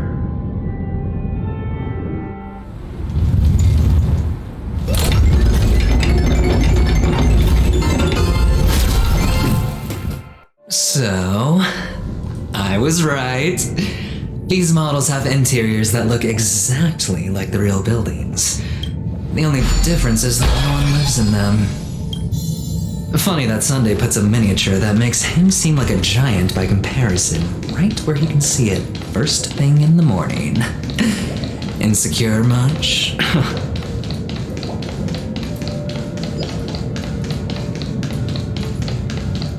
Oh, one of the fragments flew upstairs. I'll need to use the pinball machine to flick myself up there. But it's tough.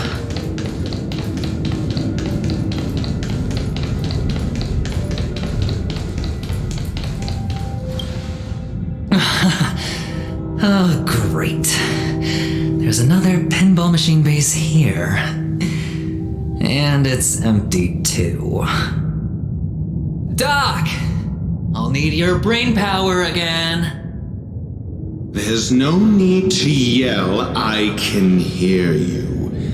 The pinball machine must be hidden somewhere in the hall, like the arch. Wait here, and I'll be back in a minute.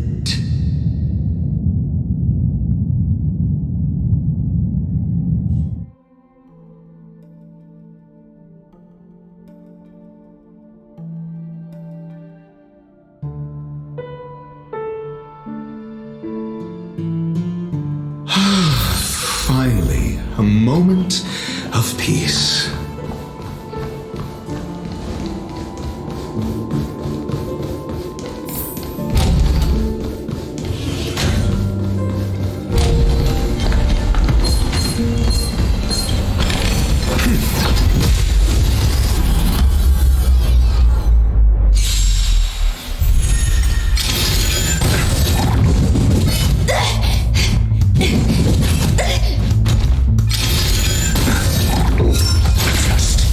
Existence is unity. Converge and awaken. Answer me.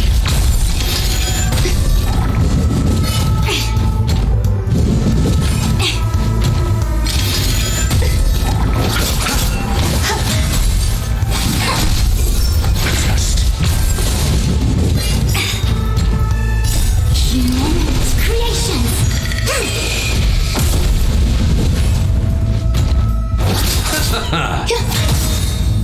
All will be swept away by the wind. Answer me. 0 points. Knowledge, the measure of truth and falsehood.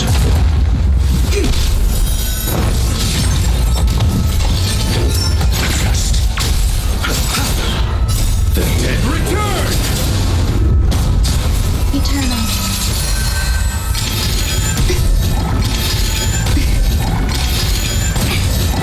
As one. Answer me. 0 points. Receive divinity. Repay. Mediocre. Just. Fail. Knowledge, the measure of truth and falsehood.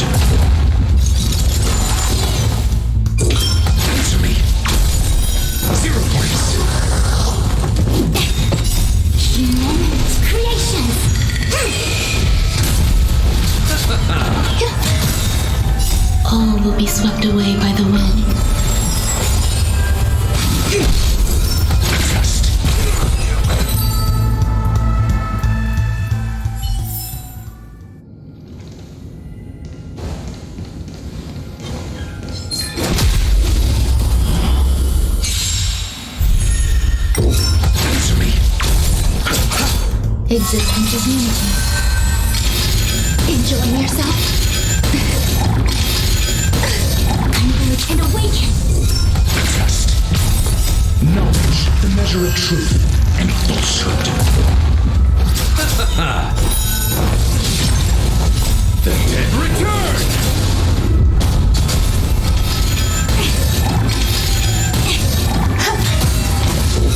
Answer me.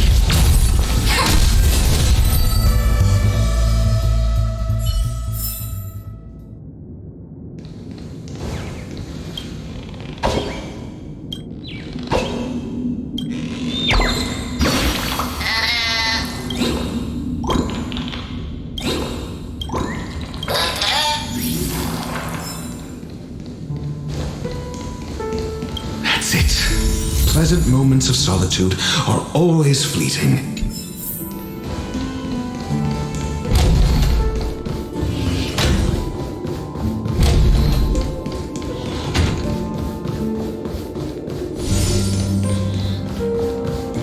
Oh, you're back. Just place it here. Thank you.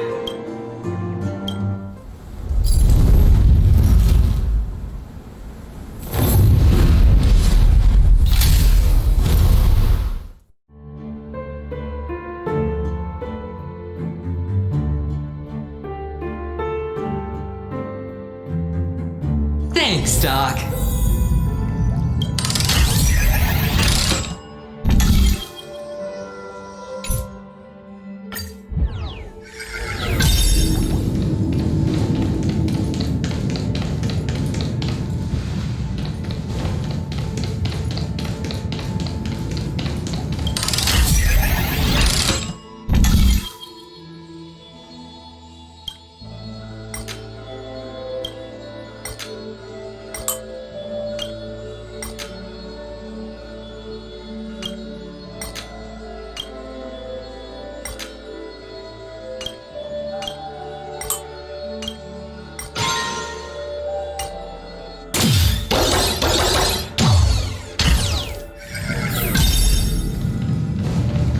Horatio, you should come in here and take a look. The view here is breathtaking. Honestly, you could easily squash me with just a pinch. If that is your wish, I will do so without a moment's hesitation.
All done.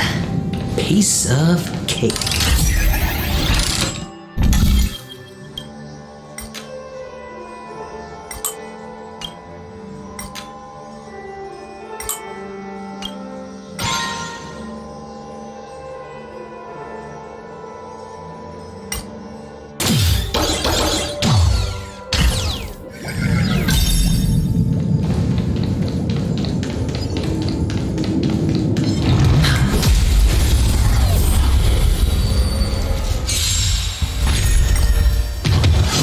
Underestimated you.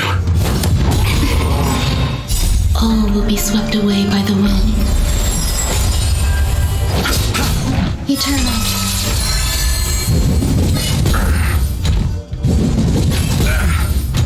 Spend freely. Converge and awaken. Humanity's creations. Enjoying yourself? Watch your head.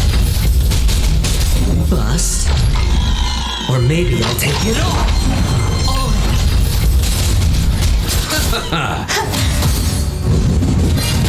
dirty tricks, alright?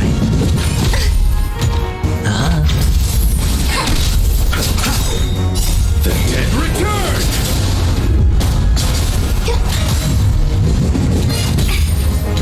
Watch your head. It's on me. Existence is unity. All will be swept away by the wind.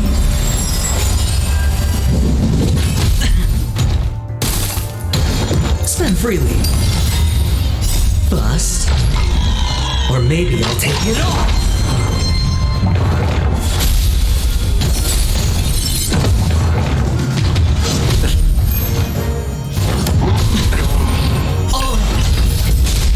Together as one.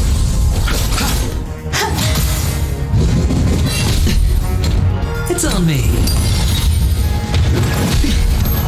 Watch your head. Enjoying yourself? Humans, creations.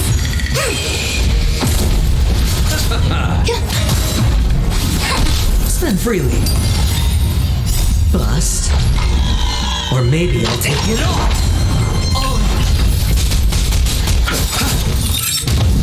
The dead return! Eternal. All will be swept away by the wind. It's on me.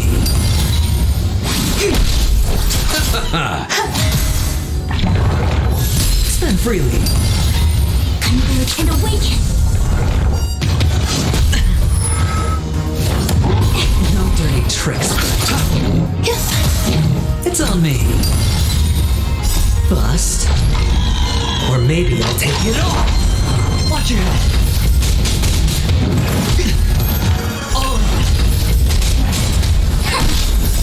Humans, creations. Existence is unity. Spend freely. The dead return! All will be swept away by the wind. It's on me.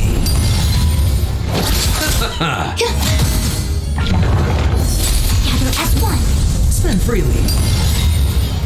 Bust. Or maybe I'll take it all. Enjoy No dirty trick. Watch your head. Eternal. It's on me.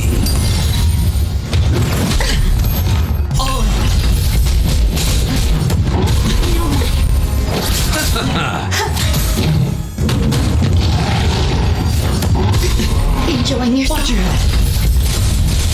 All will be swept away by the wind. Spend freely. Bust. Or maybe I'll take it all.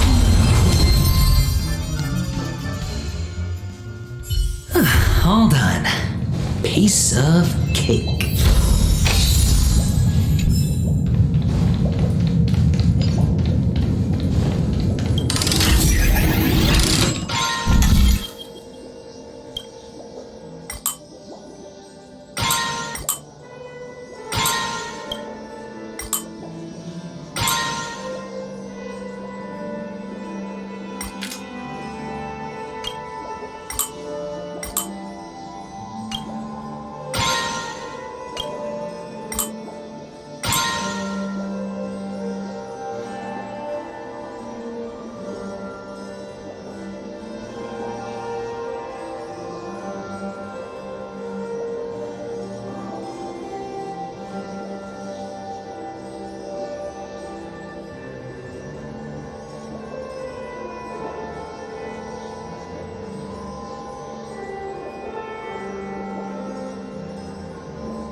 Eternal.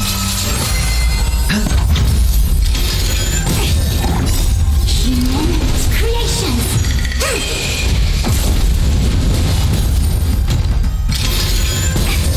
Together as one. Spend freely.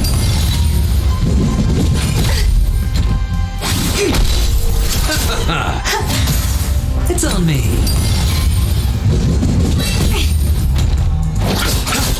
Existence is unity. All will be swept away by the wind. Spend freely. Bust. Or maybe I'll take it all. All done. Piece of cake.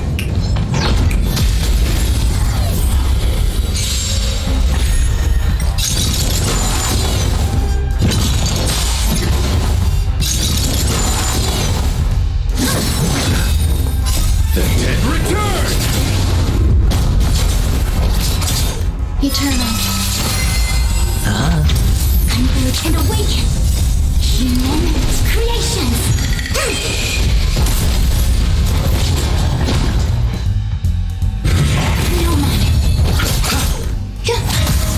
It's on me.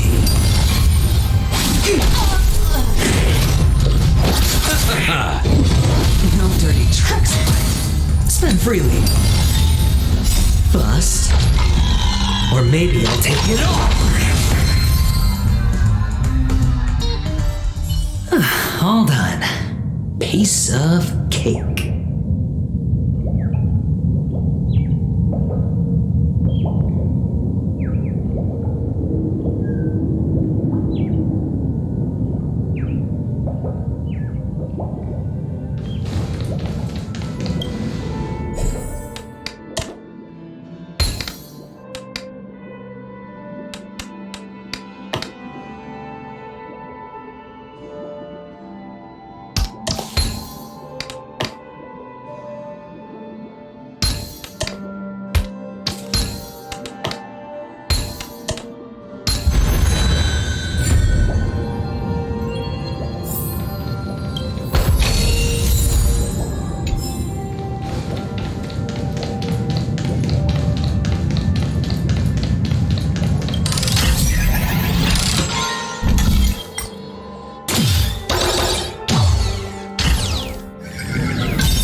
The joyous tour of Toy City has come to an end.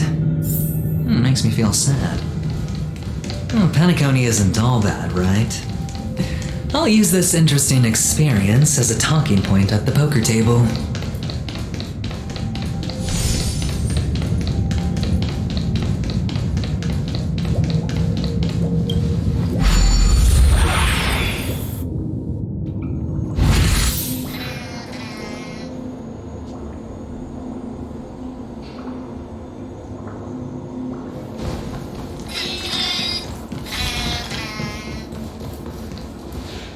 It's a pity you made it out of the sandpit alive. Sunday is just beyond this door. From my limited understanding, he's not someone easily handled. Are you prepared? Yeah, only I believe he's the one who should be prepared to face me. Tell me about your plan. I don't have a plan. I'll just play it by ear.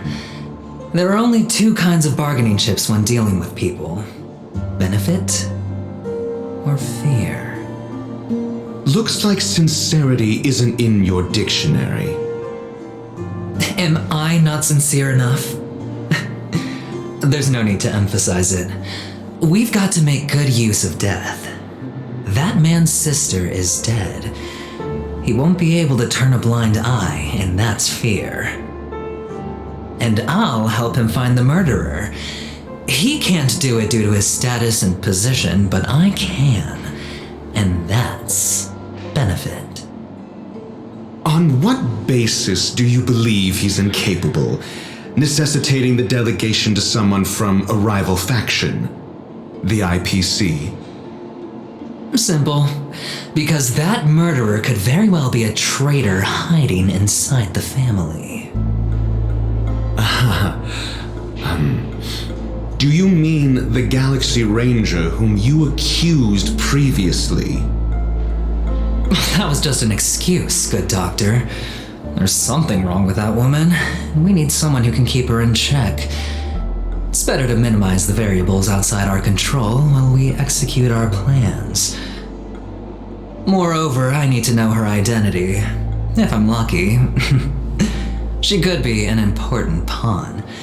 And it's good to have more helpful friends when dealing with this matter. But honestly, the murder case is likely unrelated to her. I believe my standpoint. There's a rat in the family. Otherwise, why would Mr. Sunday arrange a private meeting with us? This isn't an interrogation, but a secret negotiation. We'll see. Using Robin's death as a bargaining chip, I'll win back my freedom and power. In the end, I'll ruin this beautiful dream and create the grandest death. If the chance of winning is just beyond this door, even if that chance is close to zero, well, you can't win if you don't play, right? Ah, the charming audacity. To think that you, of all people, might emerge victorious, dear gambler. 3 chips are enough. All or nothing.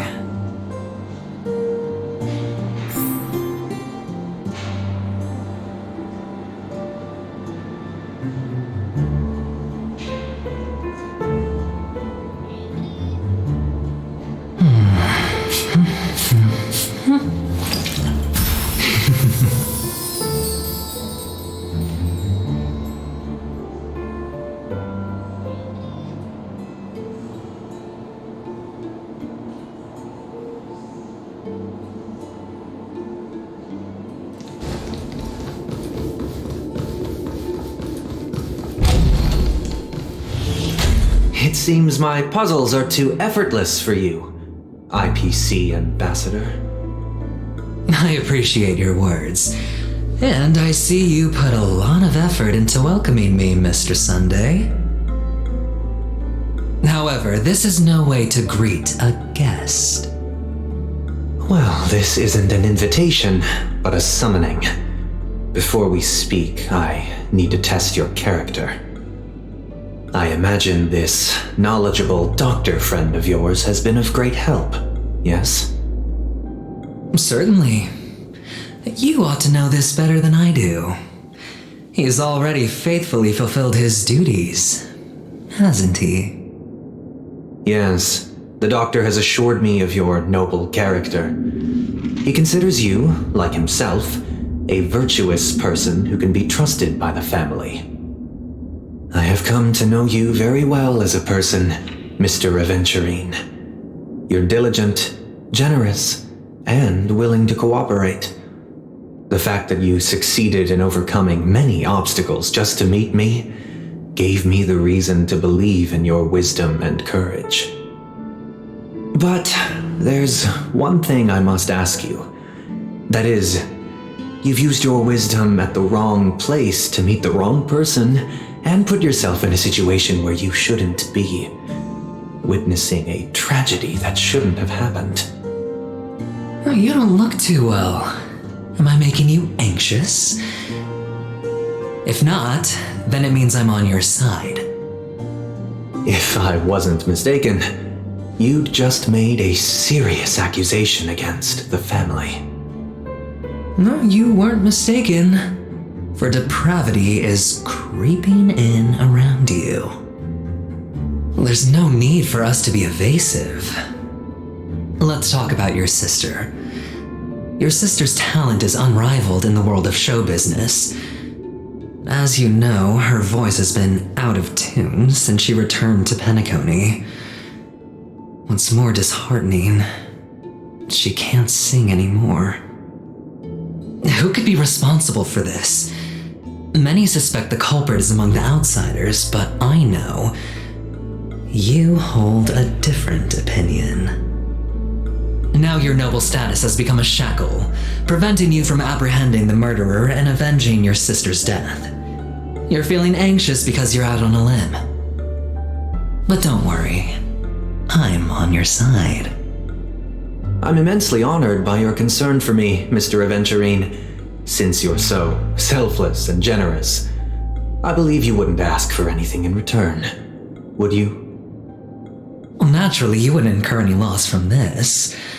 I just want to reclaim what is mine. My liberty and the personal items under the family's custody, the bag of gift money, and the box in which the cornerstone is stored. That's right. Cornerstone. I've heard it's a treasured asset of the Strategic Investment Department, a sacred stone that seals the Preservation Emanator, granting significant power, and every liquidation specialist holds one. For an object so precious, it probably comes at an even higher price than other forms of recompense.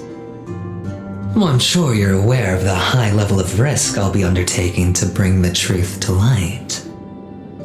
Mr. Aventurine, when you're out and about, do you always make adjustments to your appearance? Your tie should be on the center line. Your shirt must not protrude from your vest. Your trouser creases should be perfectly straight and always aligned with the tips of your shoes. Of course. But I don't, because it's not appropriate to do so in public. You should make sure everything is presentable and in order before leaving the house. I'm not the kind that takes risks. The cornerstone must be in the custody of the family. No room for negotiation? Please, don't let me turn you down twice. Sure.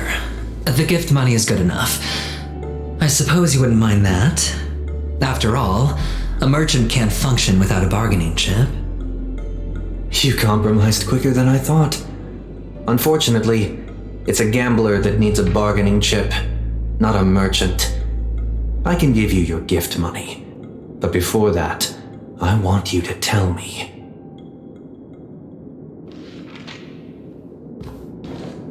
The fact that you can decisively forsake the box you asked for, what exactly is stored in it?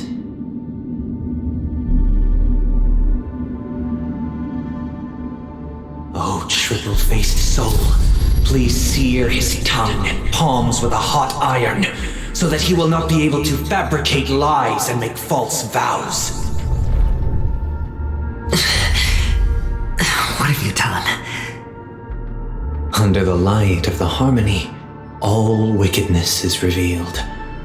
I implore them to shed their light, and I'll ask you questions on their behalf.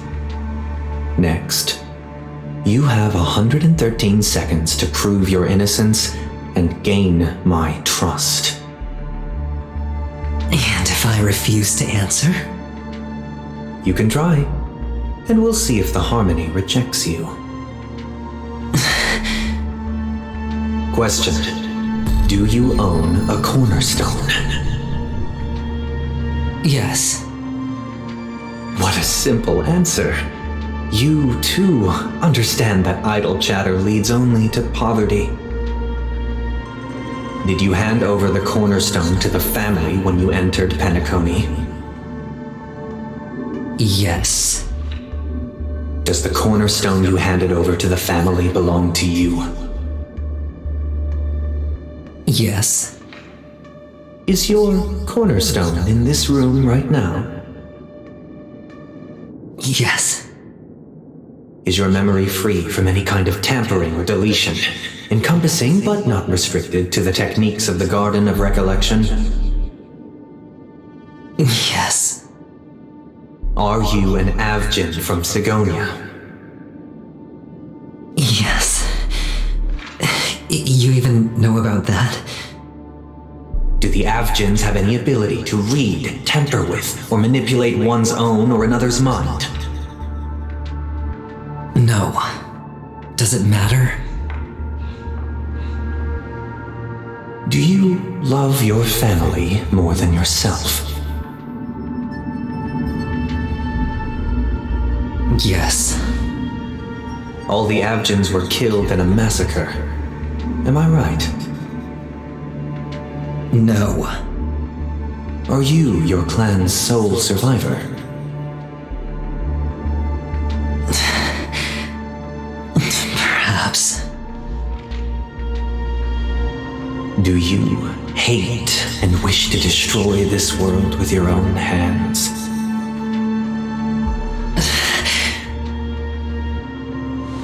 I don't know. Interesting. Now, the final question. Can you swear that at this very moment, the Aventurine Stone is safe and sound in this box?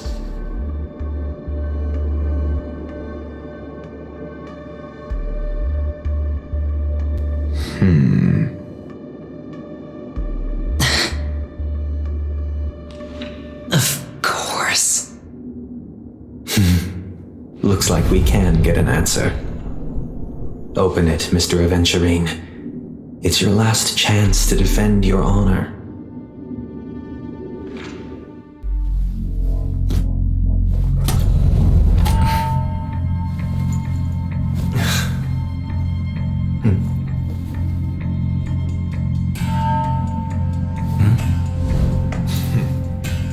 Please.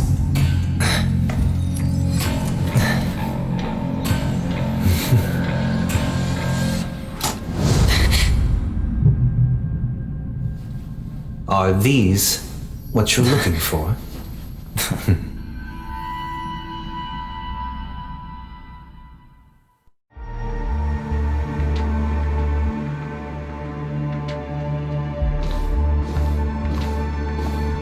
Since you came as promised, learned doctor, does this mean that you are willing to take the side of the family in this farce? What makes you think you can convince me? I've heard you haven't enjoyed Mr. Aventurine's company. I also understand that you're an avid learner who sees the pursuit of knowledge above all. In that case, you ought to realize that a competent scholar knows their position and wouldn't forsake more vital matters for the sake of petty pride. If you agree to assist the family, I'll share our research findings on the Stellaron. You must be quite aware that, besides the family, no other faction is willing to share such information.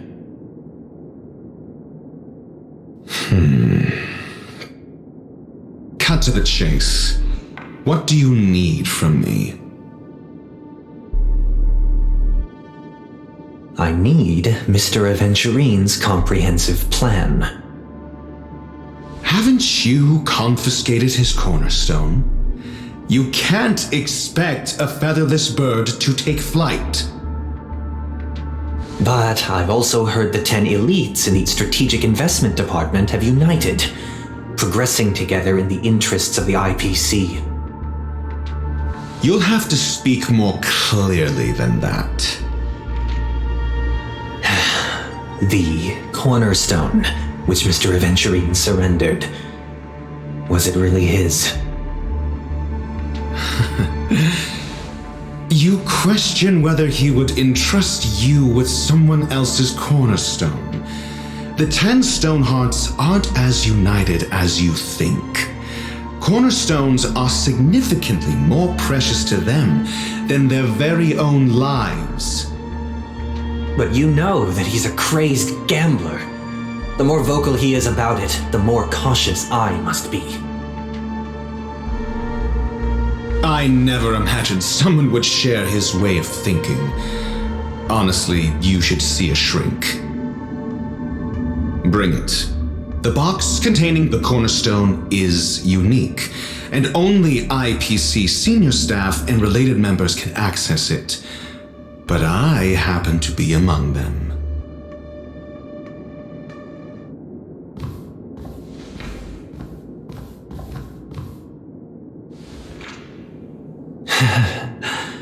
I appreciate it.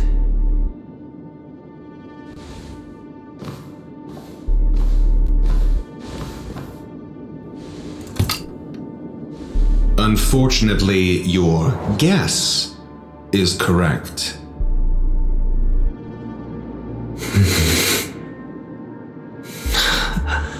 The golden stone. Its color and glow are similar to that of Klepoth's body. This is the very ruse he intends to use to fool you.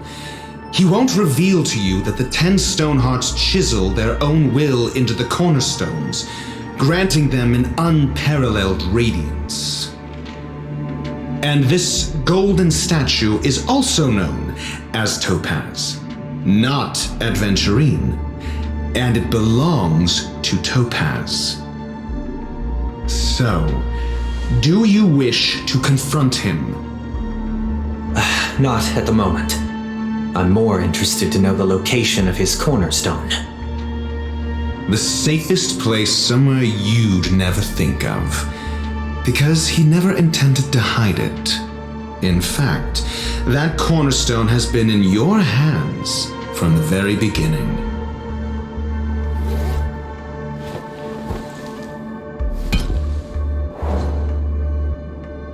I see. This bag. Mixing a cornerstone, more precious than life itself, with a bunch of worthless jewels, disguised as a gift of money waiting to be confiscated, is indeed in line with Mr. Aventurine's style. Then he makes up some trivial excuse, downplaying the matter, and requests the gift money. This is a gamble, one he's all too familiar with, betting on your single misstep, leading to a total loss. Learned Doctor, I am grateful for your help. The family will surely reward a righteous person like you.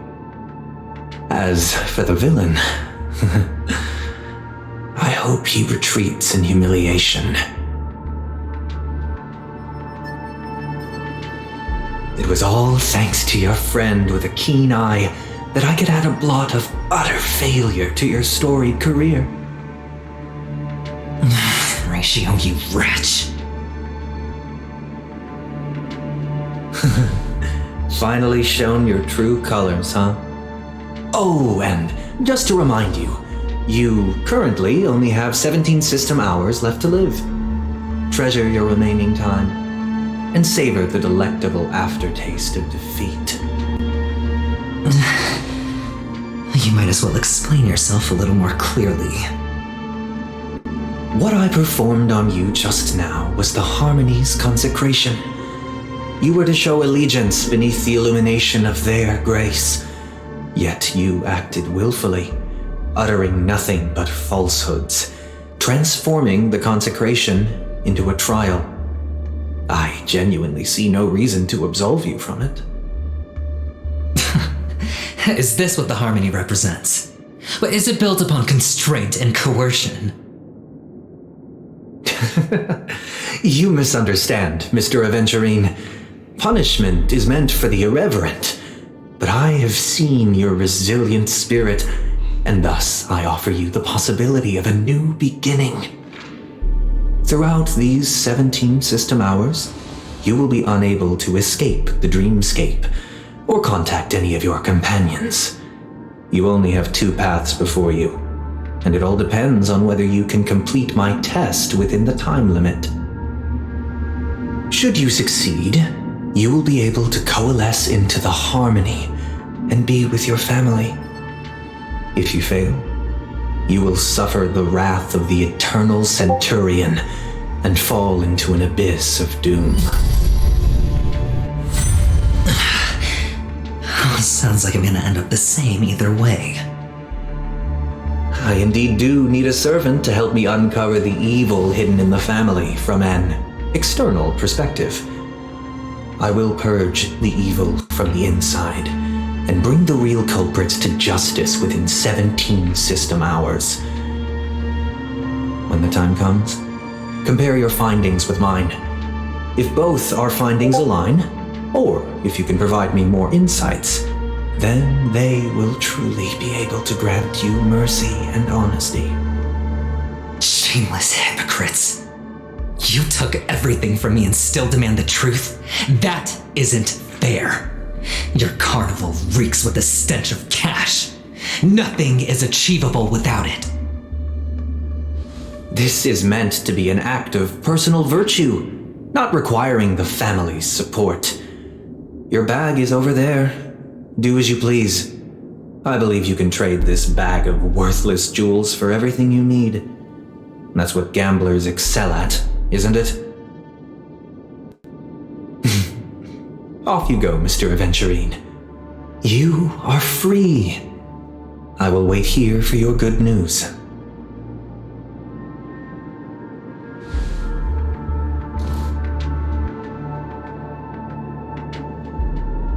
This meeting isn't an interrogation or a negotiation. It's an outright execution. Why would I do that, Mr. Aventurine? I'm just wondering what a passerby who stumbled upon a scene of a murder could have found out. That's all. By the way, before you go, I have a personal question. What is it now? Do you truly wish to bring about the destruction of this world?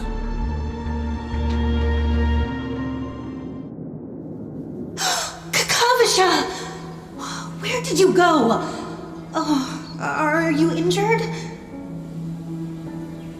I got it back, sister. You went to look for them? That's too dangerous. It's just a necklace. It's neither food nor water. We can survive without it. But I can't live without you, little brother. Promise me not to look for those catechins again, okay? Sister, don't be afraid. The catechins are fools, but I'm smart. I played a game with them, and I won. Won? What happened exactly? Tell me. I made a bet with them. The two birds in the desert and me. Who will die first? I won. They suspected me of cheating, but I didn't. I won fair and square. Of course you'd win. You've always been a lucky child. Gayatra Triclops must be watching over you. But that's no reason to push your luck by going up against those bloodthirsty, cruel catechins. Have you forgotten how Mom and Dad...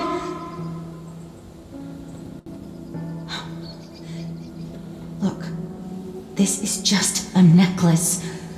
But Kakavasha, you are my only family.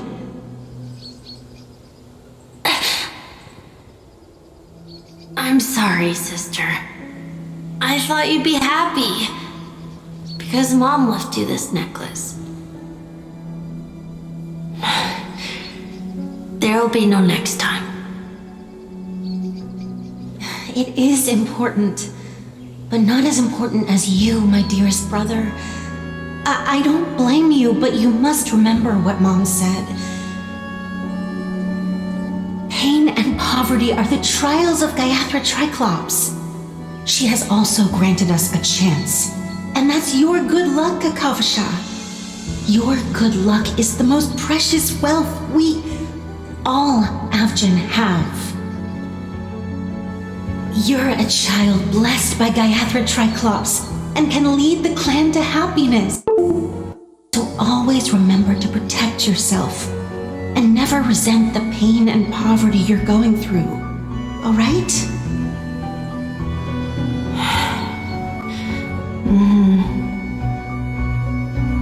Listen to me and swear to Gayathra Triclops. Okay, I will swear to Gayathra Triclops to protect this wealth. But sister, if Gayathra Triclops was really watching over us, then why did she not protect Dad when he was swept away by the quicksand? After all, Dad went to the Catechins' land only to prepare for Gayathra Triclops' offerings. And where was Gayathra Triclops when Mom was shivering in our arms? Mom was still pleading for Gayathra Triclops' forgiveness under her breath until the moment she closed her eyes. Sister, everyone praises me for being smart, but I don't get it. If every rain pour was Gayathra Triclops' forgiveness and grace, then how bad were our sins? So much so that we were born in this world of death?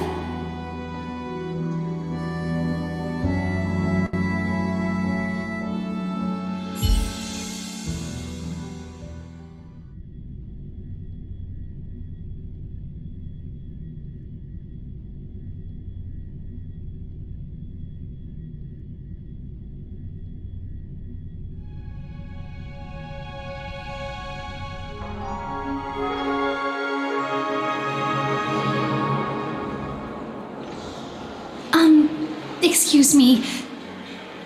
I can't seem to find any information on this artist in the Iris family archives. The photo you provided also doesn't show any matches. Just as I thought. I'd like to ask, what kind of traces do people leave when they enter a dream? Are you referring to the records when you enter the dream pool?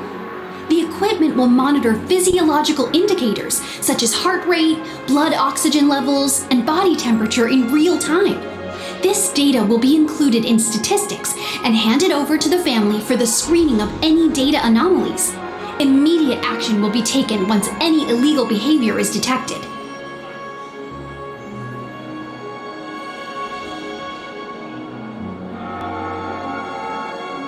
I apologize.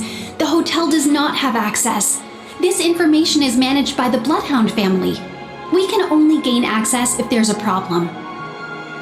Looks like nothing can be found here. At least we know who to look for next. We can ask the Bloodhound family for information. Thank you for your assistance, Miss Allie.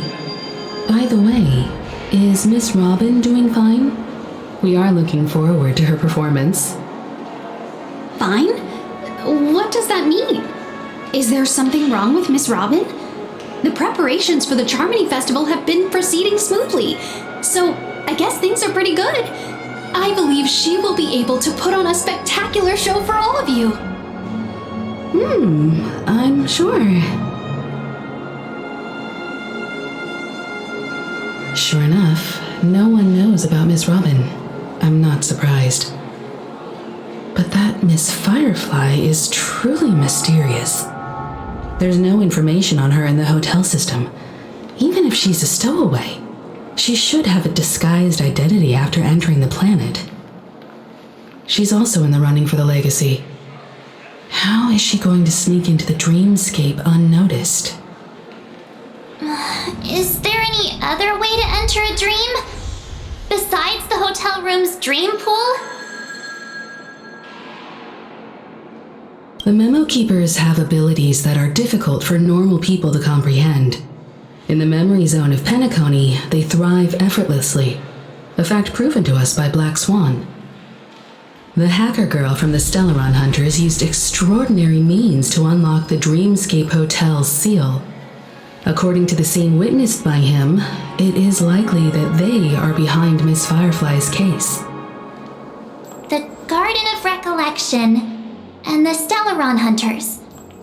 Both are possible, but what about the IPC? Since they want Penacony all for themselves, they're bound to have a plan. Who are you guys? The Bravo team has arrived at their designated position, ready to execute armed evacuation operation. Boss, get moving! Armed evacuation? Boss, are you drunk? What do you know? It's more efficient this way. Just don't let the director find out. Act first, report later. Understood? Help! Help me! I spent all my year-end bonus on the snowball! I don't want my name on the department's major disciplinary notice! Hey, check it out! That voice. Could it be the IPC workers from Bellabog? To all guests, the IPC will be conducting special operations within the hotel. Please follow the staff in charge of evacuation to the designated safe zones, or compulsory measures will be enforced. I'll request a beating for you lot! You've been told not to drink during work hours. Take him back to the hotel room.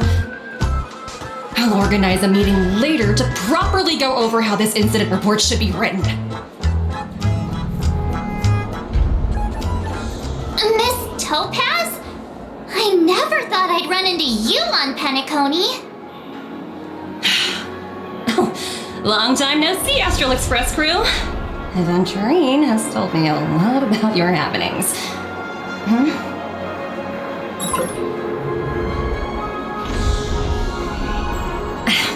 It's fine. Do as they ask and try to avoid any conflicts with the family. Report to me before taking any action. Yes, all right. As you see, the IPC isn't very popular here on Penacony. Cordiality from the family is a mere facade. The former frontier prison has turned around and cuffed its shackles on the IPC staff now. Only Aventurine, who carries an invitation, is allowed to attend the banquet. An entourage like us, we can only sit around in the reality hotel, unauthorized to even enter dreams. No wonder Aventurine's scrambling to partner up with someone. The IPC can't back him up in the dreamscape. His situation isn't optimistic, I hear. You're all helping to investigate some dirt on the family, are you not? Let me know if you need anything outside the dreamscape. The IPC always treats its partners well. Thank you, Miss Topaz. We're on our way to the Hounds to verify some intel. Perhaps you've had dealings with them? Yep. They're tailing us right now. Why not go and talk to them? It'll take the spotlight off me. Being constantly stared at is really uncomfortable.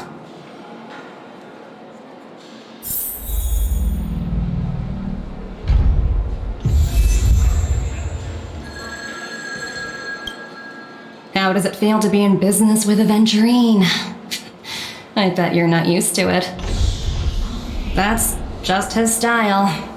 All or nothing is his mantra. He's always cozying up to his clients while egging them on to undertake some dangerous assignment with him. But everyone has their merits, so I won't comment further. But Aventurine's luck has always been good.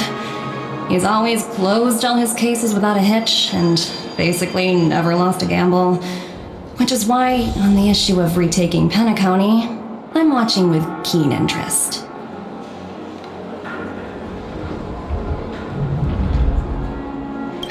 Of course. It's business after all. What's important is where you're seated at the table. As for the two cases, apologies, but I don't have much info on them either. All I can do is ask you to keep digging for more details.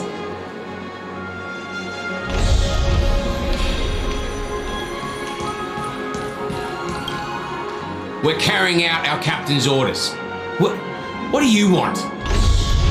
We made a mistake last time. and we're working hard to rectify it now. We don't have time for anything else. Surveilling the IPC executive Topaz, ensuring that she stays put at the Reverie Hotel during her time on Penacony. We've got the right one this time. So that's it. They were the pair who were after Firefly at the time.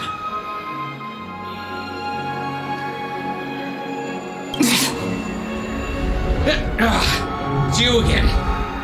Back for more trouble? We're not afraid of you this time. Well, spit it out. Stop bothering us if you've nothing important. So you know each other. Why do you keep running into people you've beaten up before?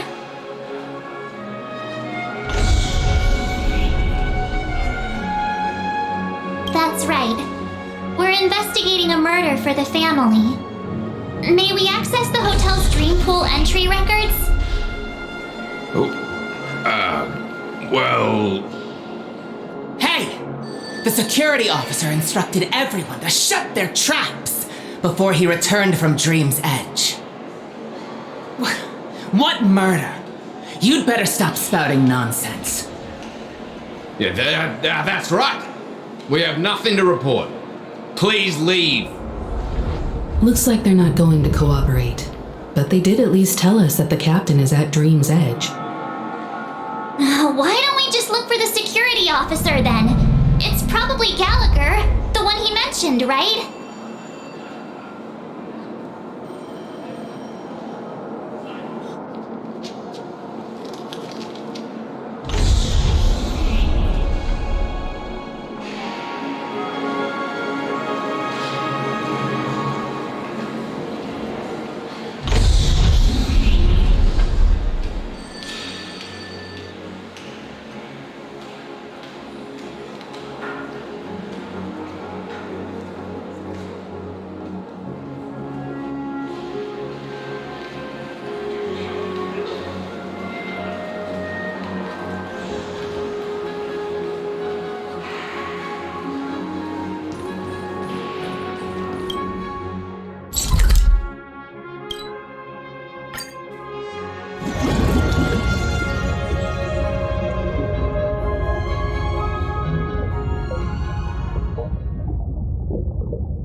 Such tight security.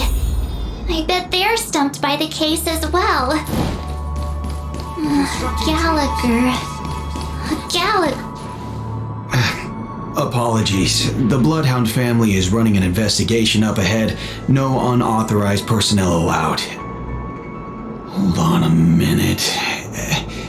I think I've seen you before. The gray-haired one. How much trouble have you stirred up exactly on Penacony?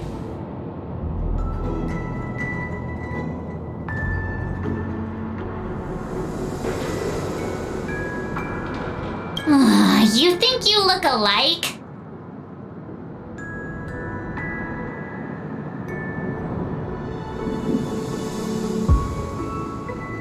Wait, are you for real? Not possible. It was you the last time, yelling about some clockwork friendship while beating me up with that silver-haired girl.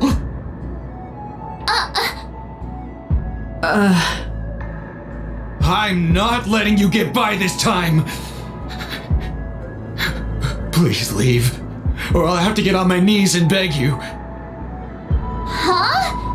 What kind of heinous crime have you committed now? Hold on, sir. We have documents authorized by the family that would aid your investigation. If it wouldn't trouble you, could we see this Mr. Gallagher? Who exactly is this Gallagher you keep talking about? There's been a few people mentioning this name. Even the one with the gray hair. He didn't send you all here? It was the security officer who dispatched us. That's all I can divulge. He'll do! He's the one we've been looking for! Sorry, no can do. The boss said that since it's a matter of the family's reputation, no one's allowed through. Everyone, please leave. There's really no need for us to make things difficult for each other, right? We're really sorry for troubling you. Let's think of another way. Another way. That's it! Didn't they say something about that? What was it? Clockwork? That got this guy to change his mind. Can you perform it again? That, clocky magic. Please?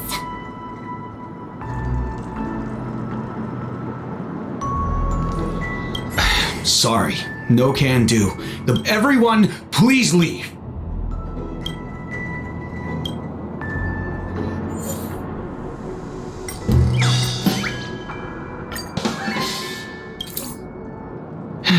Let me see what time it is now. Whoa, it's this time already. What? Time to clock out, and no one's gonna stop me.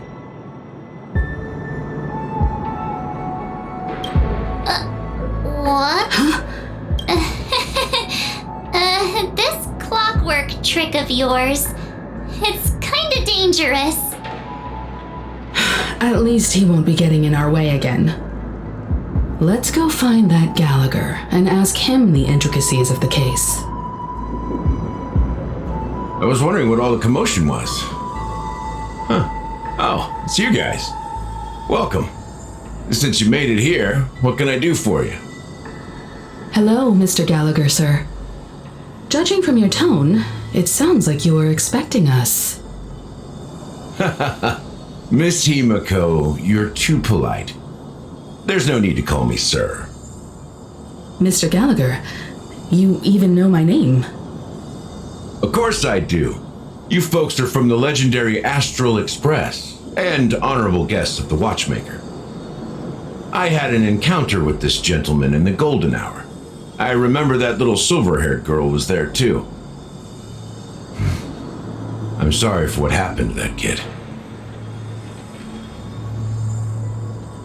This is also the reason why we've come to visit you, Mr. Gallagher. The Express can't just overlook the death of that child. So we've decided to help the family get to the bottom of it, in the hopes of getting justice for her. The Nameless involved with the family. What an unpredictable twist of fate. Why? What's wrong with the family? It's nothing. On Penacony, everyone loves the family. No matter how much one resists the beautiful dream, when the time comes, they too will find it hard to let go. Who wants to leave a warm nest? Just idiots, little kids, and inebriated fools. Mr. Gallagher seems to be getting at something. You got it wrong. I'm not. You want to discuss the case? Sure, come with me. This is not a good place to talk. Let's go elsewhere.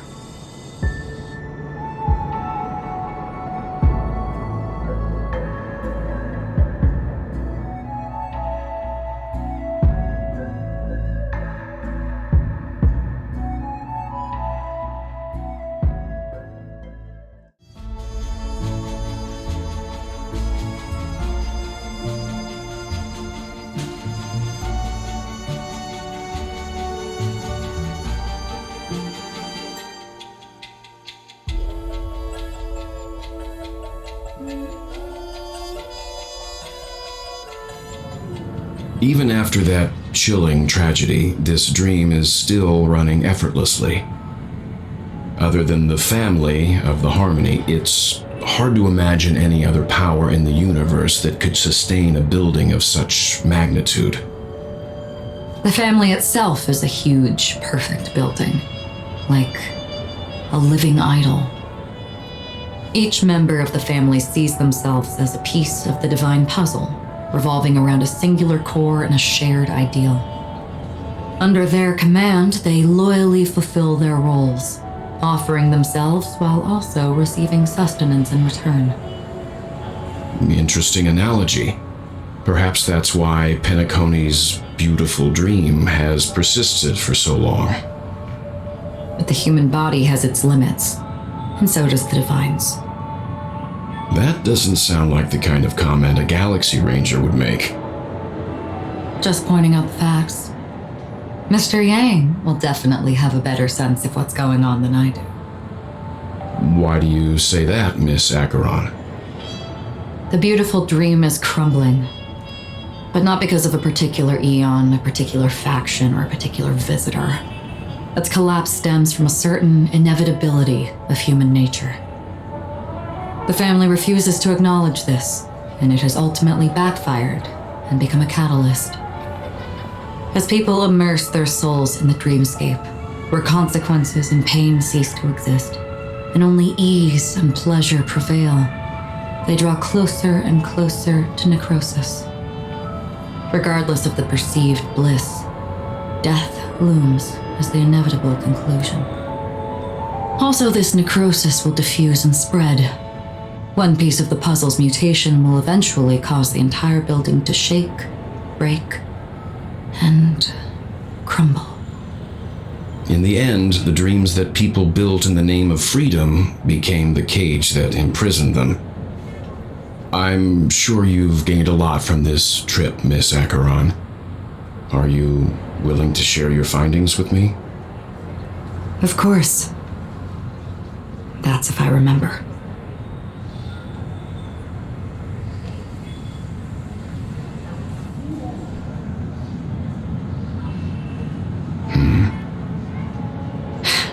Don't mind me, it's just a habit. Owing to events in the past, I've become easily forgetful. It's only when this sword is unsheathed that those hazy memories start to become clearer. Take your time. That should do it. I vividly remember everything that occurred on Penacony. Ask away. The moment of daybreak. I've heard that's where the Dawn Factory, which processes the foundation of the dreamscape, is located. Behind the dreamscape's song and dance stand many imagination factories. Workers create all kinds of whimsical works day in and day out in their dreams. Then they return to reality and sleep on a narrow bed in a room. A far cry from luxury. They say it will suffice. Experiencing the bizarre and motley dreamscape is the best reward. There I encountered a young woman who had just come of age, the perfect time to indulge in beautiful dreams. Her greatest wish was to one day move to the golden hour and see the magnificent garments she had woven with her own hands. For certain reasons, her wish was difficult to fulfill. But I managed to bring her a garment.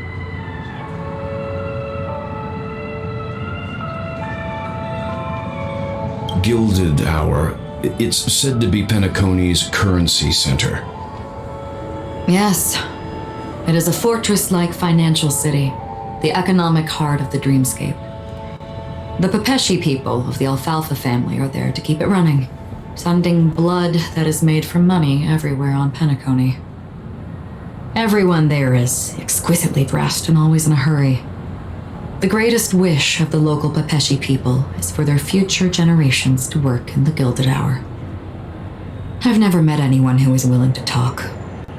I could only stand at the crossroads, watching crowds of people hurrying like the wind through the jungle of steel, only to deposit the alfalfa credits that they'd earned into the bank's vault. I don't know if they would open the vault door, but before I left, I witnessed a well-dressed Pepeshi person plummet from the sky, while those around him continued on their way, unfazed.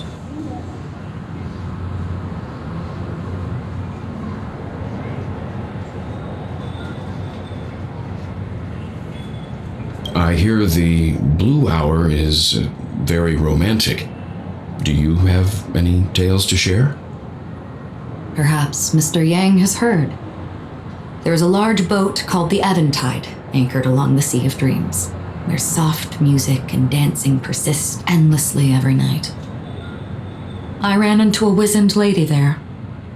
She was at the dock, waiting for her long-departed lover to return, waiting for countless hours within time that stood still. In the humid sea breeze, she spoke of her own youth. Like many who desired wealth and love, they came to Penacony to pursue their dreams. Alas, her lover's consciousness was lost in the dark depths of the Sea of Dreams. Finally, she suggested we continue our conversation on a boat in the shallows. I agreed and boarded the boat with her. But she never said anything.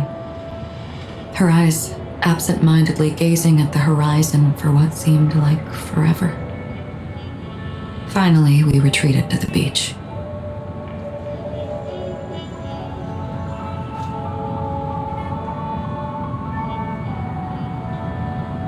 The dreamscape of chic, luxury, and consumerism, the moment of dusk. My companions have been there too. Then you all must have seen those who are attempting to realize their dreams. Or have realized them, scattering money as if it were dust and betting it on all or nothing. Everything has a price, and everything can be bought or sold. Even dreams themselves. I saw an Intellitron there who was preparing to auction himself. When someone wins a bid under stipulated periods and rules, he would do the buyer's every bidding, becoming that person's very possession. That Intellitron had been auctioned off 12 times, and I participated in his 13th. That was the grandest banquet I had ever attended. But never again did anyone cast another glance at him. This time around, there were no successful bids for him.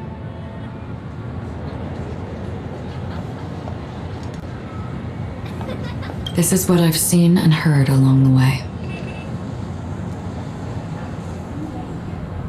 Someone once said to me, Penacony wasn't like this a long time ago, nor should it be.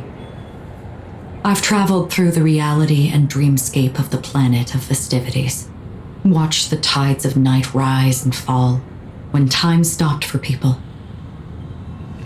where the spirits of the rich and impoverished remain forever fixed on their own scales. This is why I think the collapse of the beautiful dream is inevitable. There might be a way to change everything. Perhaps.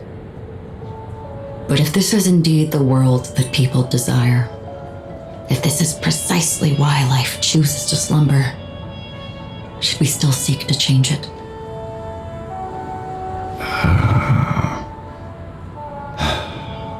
Miss Acheron, now it's my turn to share a story with you.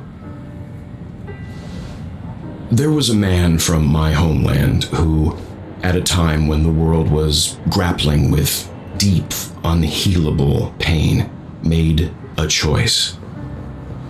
He wove together the dreams of everyone in the world, linking people's dreamscapes, and shouldered this burden himself. From this, he created a giant, a spiritual atom. And since that moment, the giant stood between heaven and earth, becoming the pillar of the world's existence.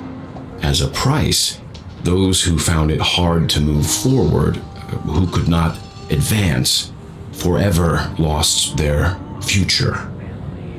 They slumbered in a dream, devoid of disaster and pain, living out their days peacefully in the man's created utopia. And it is because of the wishes of those people who wished not to awaken that this spiritual atom became unbreakable. And yet, you stand here right now, which also means that man failed. Because people must always move towards the future. Even if human weaknesses make them pause when they truly cannot move forward, humanity will eventually seek a way to save itself. And that man, he was never a failure. Like everyone in that world, he etched the possibilities of human nature into his heart.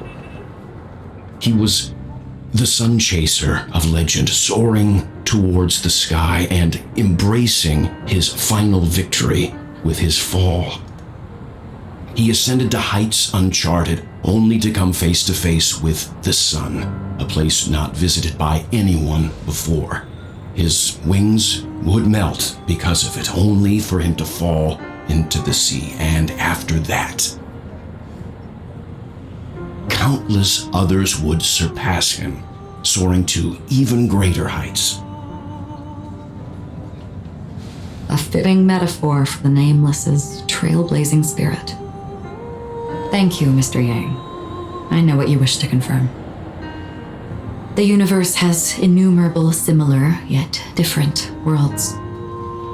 In these worlds, there are innumerable people who look alike, yet don't. I too have embarked on journeys, encountering old friends with familiar faces on different worlds, witnessing their destinies follow paths similar to mine. So I will tell you, even if not completely similar, the story you just told, it overlaps with my past, and within that abyssal dream, I ended that man's life, alone.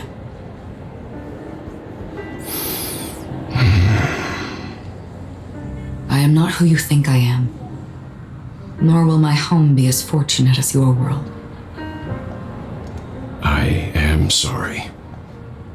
It's fine. I don't mind, so long as I can alleviate your suspicions. There's something I still wish to know, Miss Acheron. Under that representation of the hunt, exactly what sort of power is it that has motivated your solitary journey thus far? Mr. Yang, before answering that question, I wish to continue the previous topic. I like your analogy very much. Indeed, birds are born to fly. But in a distant past, their ancestors could only gaze at the sky in envy. They saw that faraway ray of light from above the heavens, piercing through the clouds and blanketing the earth.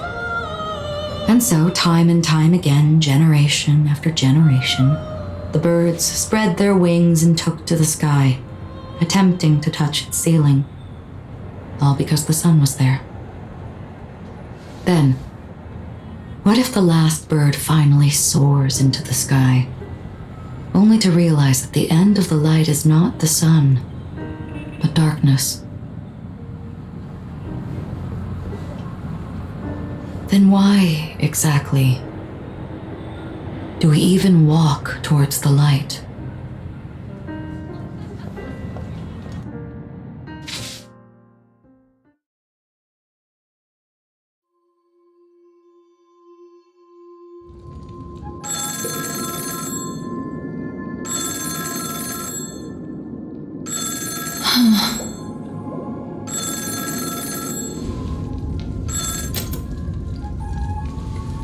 Long time no see. Having fun on Penacony?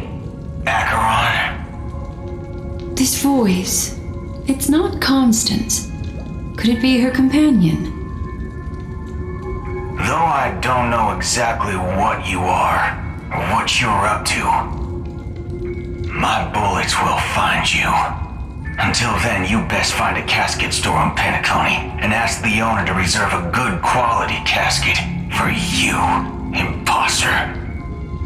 Imposter? I see. She gave my whereabouts to someone who's tracking Acheron too. Who are you? Huh? Did I make a mistake? Who the heck are you? I'm the Garden of Recollection's memo keeper. Not bad. This is the kind of tough challenge I like. You that imposter's bodyguard? Never mind. It's fine. I'll leave a round for you. So get that forehead clean and wait for me. I don't know what you're talking about, but you know Acheron, the Galaxy Ranger, yes? I have something to ask you. Are you asking me to write your will? Sure. Go ahead. Not quite. I only want to ask, how exactly did she become a Galaxy Ranger? She's clearly not a path strider of the hunt, but you are, aren't you? Tell me, what's Acheron's deal? Sure. Heck, never thought I'd come across an ally. What a stroke of luck. Well, I'll be on Penacony soon. Memo Keeper, go buy a bottle of his Donna's White Oak and warm it up, and I'll raise a glass to you. That lady's passed. Well, nobody knows. But if all you want is a simple answer, sure, you best get a chair and take a seat.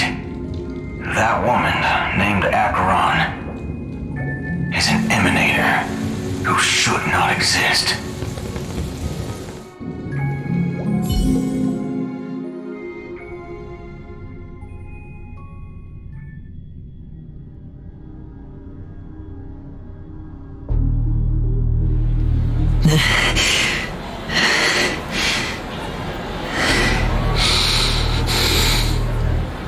You look pale.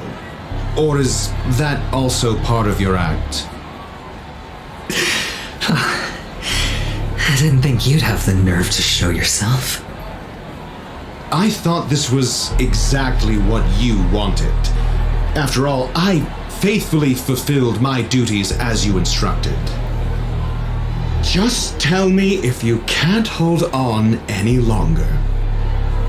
So, the genius of the Council of Mundanites wants to be my Undertaker now. What an honor.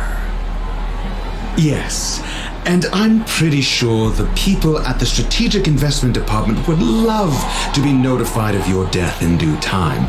But let's not forget, you won't be seeing them, because I'm the manager of this task. Great. Then tell your people that Aventurine is ready to go in 17 system hours. Oh, you've got a lot of nerve. How exactly do you plan on completing your task while your hands are tied by the Harmony? My conversation with Sunday convinced me that there's a traitor in the family, and that they hold the secrets of Penacony. So, I took the opportunity to set everything in motion. I even managed to recover the gift money. Things haven't gone this smoothly since I walked through the doors of the Reverie. Now I'm only one step away from victory. Let's just wait and see. Sounds like a very elaborate way of saying that you failed. That's all I can say. Have you forgotten, Doctor? You betrayed me. Go. Do what you must. I look forward to the sight of the IPC fleet surrounding Penacony. You've achieved what you desired, haven't you? That's true, but what's your plan?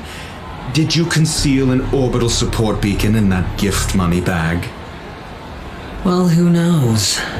Maybe that's why I'm handing out cash even when I'm about to bite the dust. You are indeed a gambler. An insane one at that. Oh, maybe I am. Who knows? Fine. Here, take this. Open it when you're on your last legs. You'll thank me. What's this? Medical advice?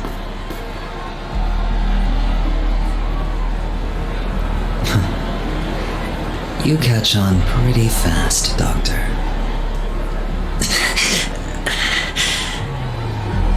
Asking me to solve a case without giving a single clue. How typical of you, you wing-headed scoundrel. But the way you're all on edge about that stowaway, it's just as I guessed it would be. As for now, let the rain of wealth from the IPC fall evenly on everyone.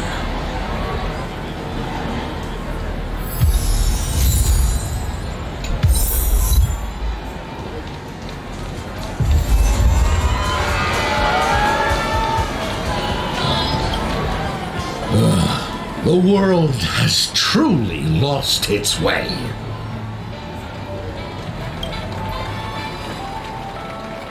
You... wait.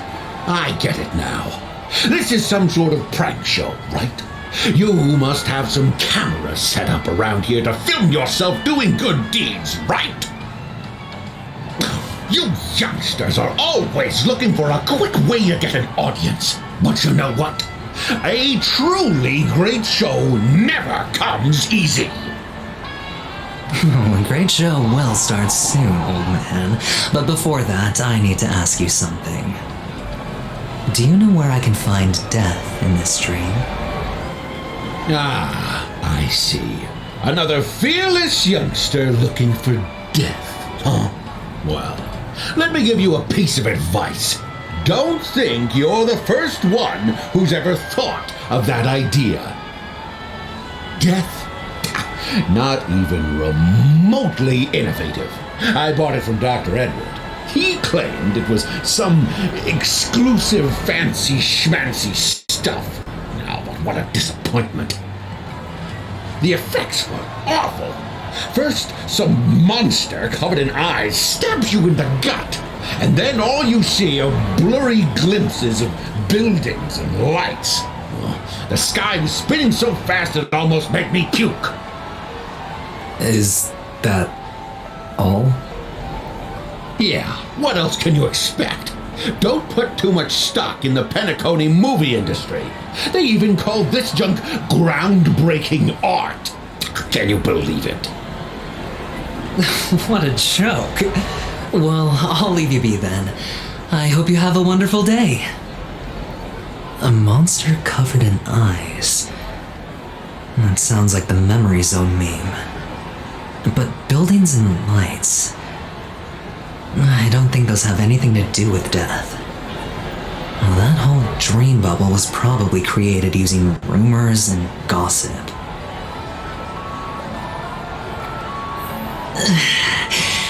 I can feel something inside my head. Would you be willing to support my performance? And keep the Song of Beauty alive in the cosmos? Wow, how fabulous! But why would you give such a wonderful gift to a random stranger like me? Well, you see, I can't bear to see anyone in this sweet dream suffering from poverty. That's incredibly kind of you. Thank you so much, sir.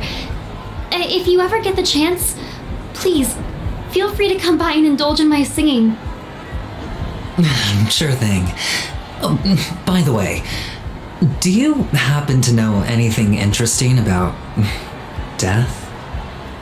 Death?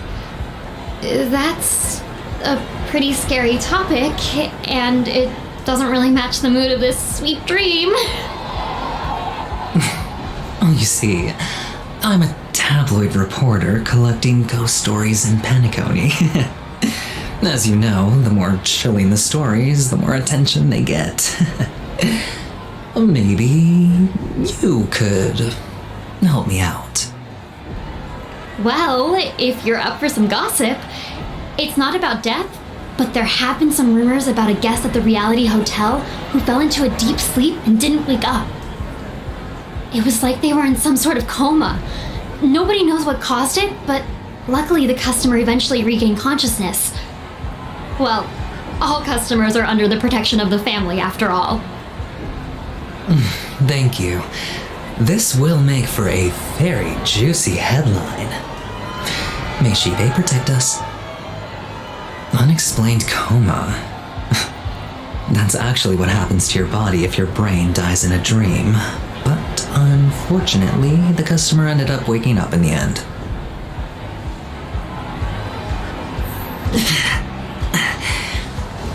The disturbing voice in my head. It's getting... A sip of liquor. A blissful reprieve. To drown 1,000 sorrows. Let worries leave.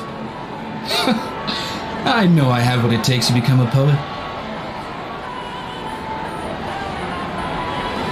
Oh?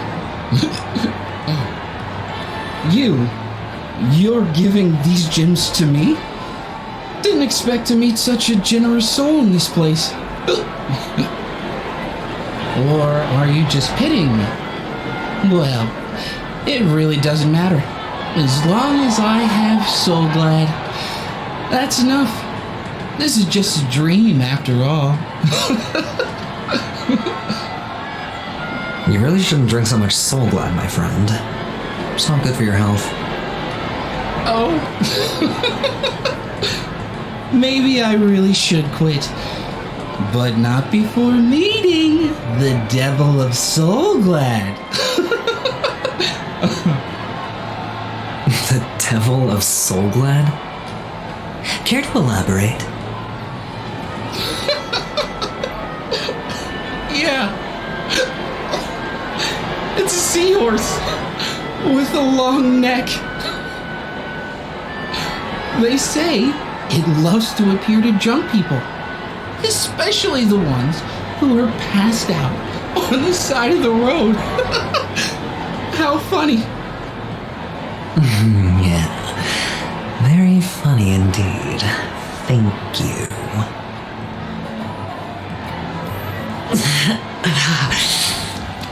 Doesn't everyone have to go through... Take care, my friend. If you ever find yourself in danger, remember that the hounds are always ready to help.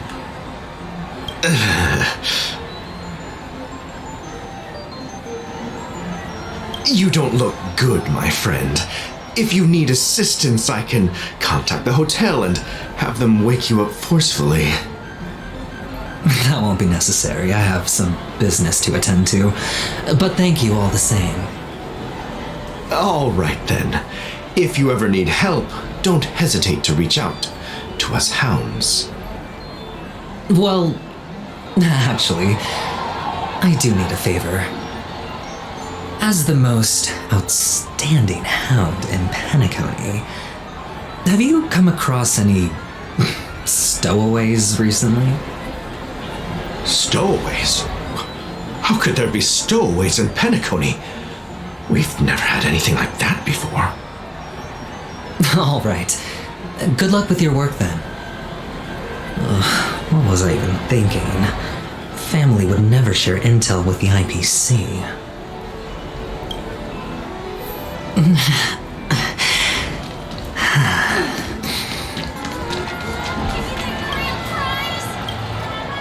You want to talk to me? Sure, but nothing too sensitive, okay? Wealthy people have fancy ways to enjoy this dream. But to be honest, I've never seen anyone who gives out money to others like you. So, are you trying to be the prince from the tale, handing out his gold leaf garment and melting his lead heart in the fire? I'm flattered. I'm no prince, and I just thought these gems would help you speak. So, as an investigative reporter, maybe you've heard something about death? Another curious soul. I see. Well, that was actually the topic I was most into when I entered the industry. But my boss shut it down. How did your boss talk you out of it? Well, she simply said, Covering baseless urban legends like that would make us look like some third-rate tabloid. I thought about it, and she had a point. Reporting on stuff like blowing out birthday candles and getting spooked by nightmare ghosts isn't exactly professional material. Guess she's got a point. Thank you for sharing.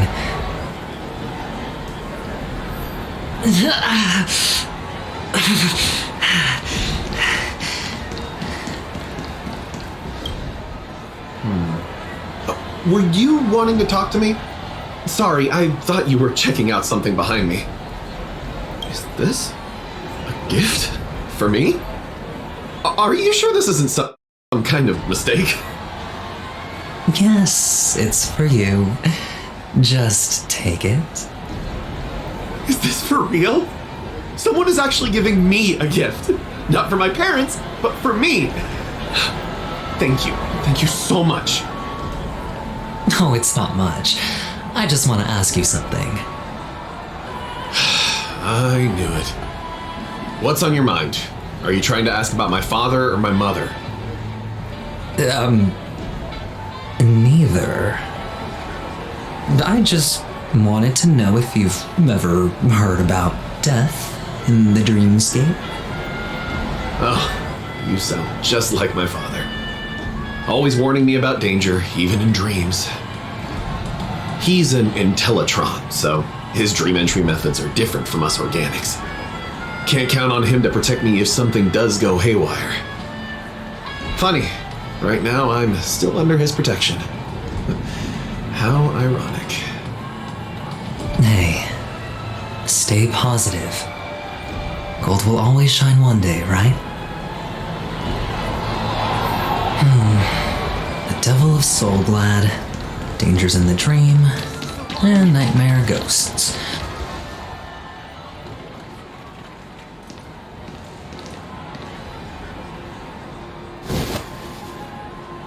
Remember what I said.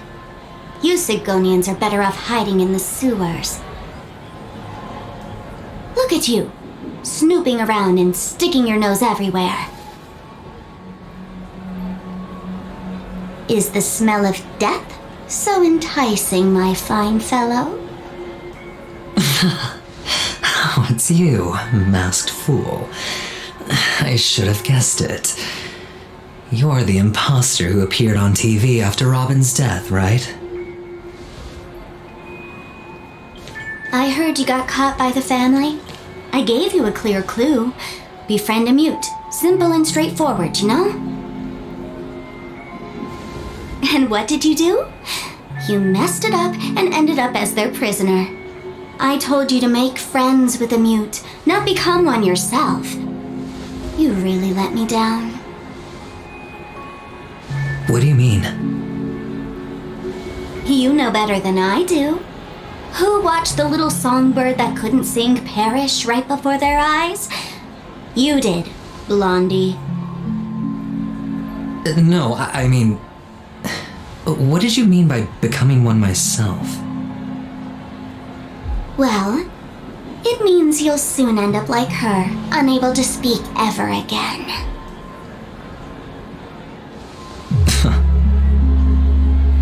But it's a good thing if you ask me, because... Because I'm getting closer to the truth, right? Oh? Why else do you think I'm handing out cheap trinkets all over the streets, fool? All part of the act. Fool's bait.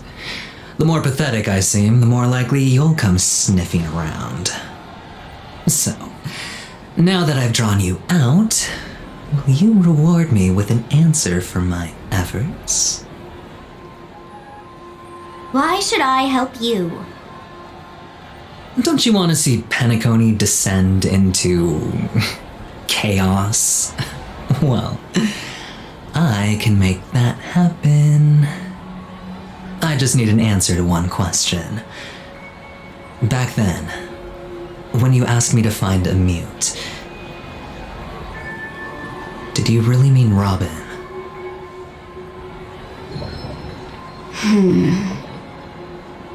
And what if I say no? thank you. Oh, the word no has never sounded so pleasing. Well done. I admit I underestimated you, but what difference would it make? Let me tell you something. There were 2 mutes, but one is dead now, and the other, though he's still in Penacony, I'm afraid you'll never find him again.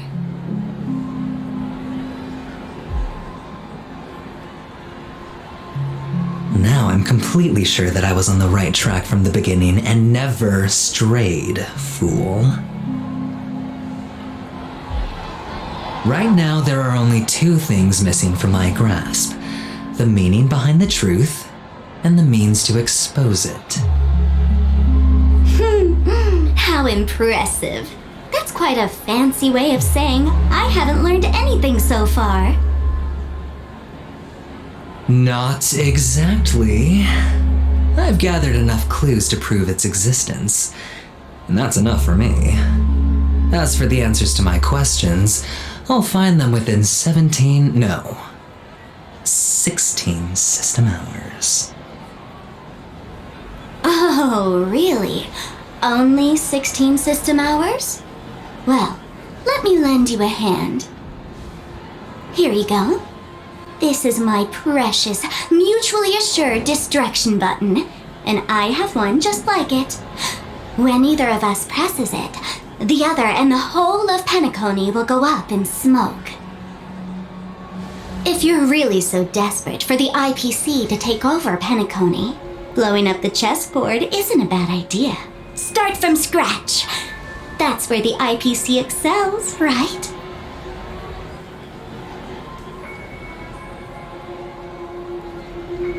Just press the button when you're at your wit's end. And of course, feel free to reach out to me for my hospice care too. Oh, a deadly button, huh?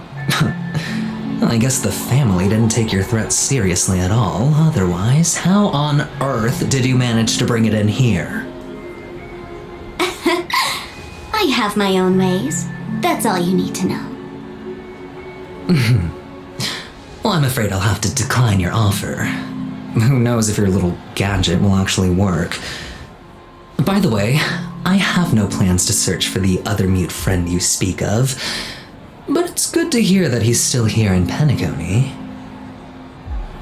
I'll handle the rest myself. I'll orchestrate a grand finale for the downfall of the family. And at the climax, the walls will crumble, people will wake up, and those who couldn't speak will find their voices again. When that time comes, go ahead, press the button, light up the sky with a magnificent fireworks display for me. Catch you later, fool. You're still talking big, but sure, if that happens, I'll stay true to my word. Just don't let me down now, okay?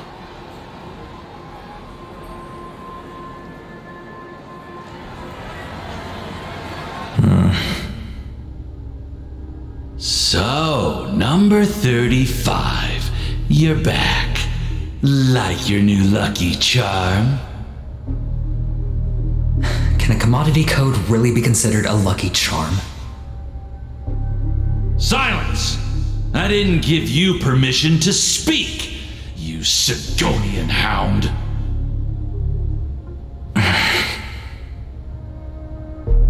The guys in black didn't say much, so I've no idea what you did to save your skin in that massacre back in the day.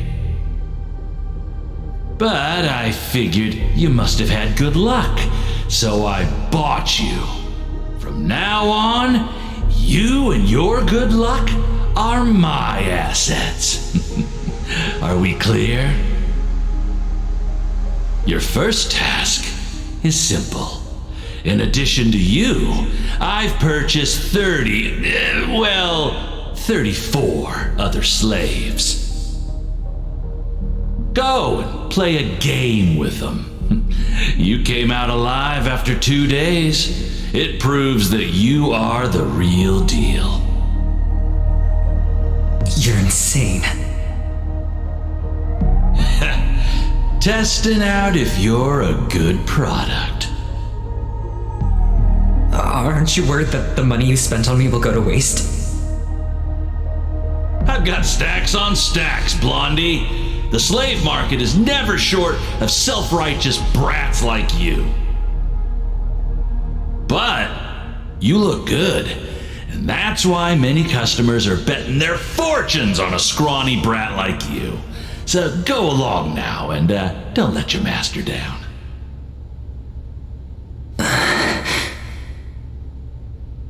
How much did you spend? What? My price. How much did you pay for me? Huh. You really want to know? Well, it was 60 tanba. No more, no less. I'll take my chances. 30 tanba. If I come back alive, you'll give me 30 tanba. Deal? Are you trying to strike a bet with me? Oh, you've got some guts. Yeah, sorry, but that won't do. Don't forget your place, slave. You're not qualified to be at the table. You're just a chip, a life thrown away in someone else's hands. Either you come back with more chips for your master, or you never come back. It's all or nothing. Don't embarrass me, my lucky hound.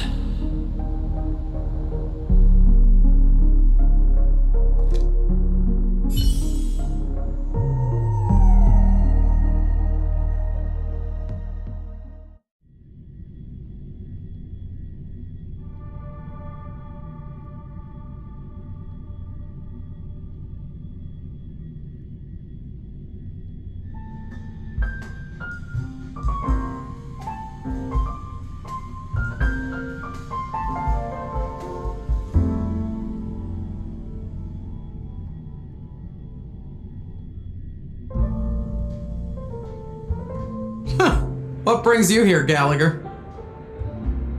Some friends from the old days. Do you have a moment to spare, Siobhan? Oh, I have the whole day to spare. Ladies and gentlemen, welcome to Dream Jolt Hostelry. This bar offers a wide variety of drinks, but we draw the line at Soulglad. Why settle for ordinary when you can experience extraordinary? We're dedicated to serving up nothing but pure joy and laughter. What would you like to drink? I'll whip it up for you. Oh, look! A lady as cool as Serval!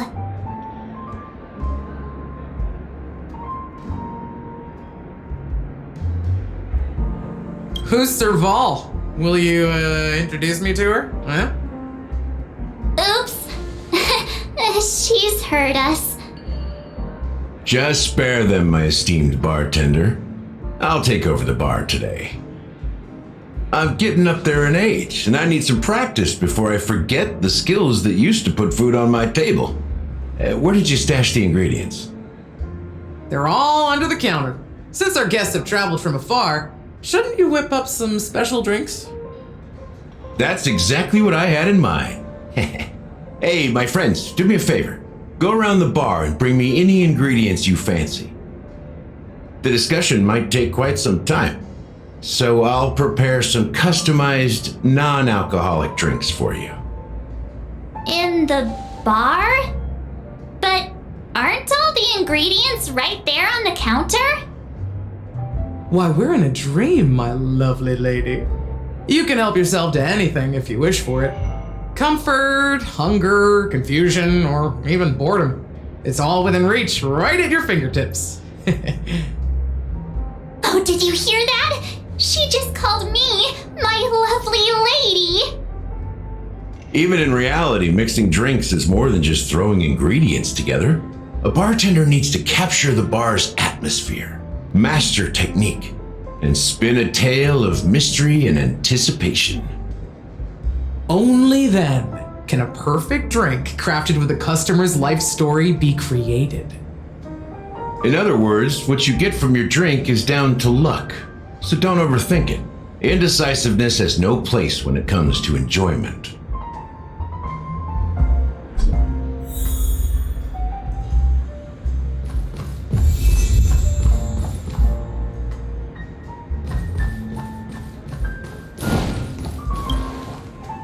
Hey, look at all these chips scattered everywhere.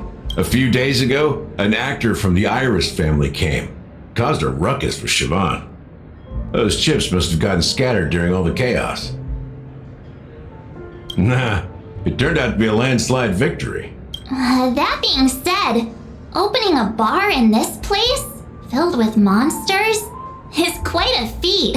Siobhan must have a lot of tricks up her sleeve, right? You'll have to ask her yourself to find out. But I have a feeling she won't budge unless you impress her with an incredible drink.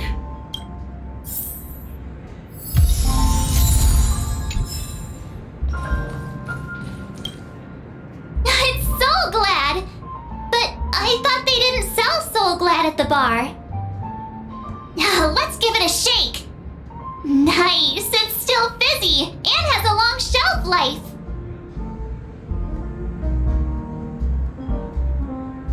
That's possible.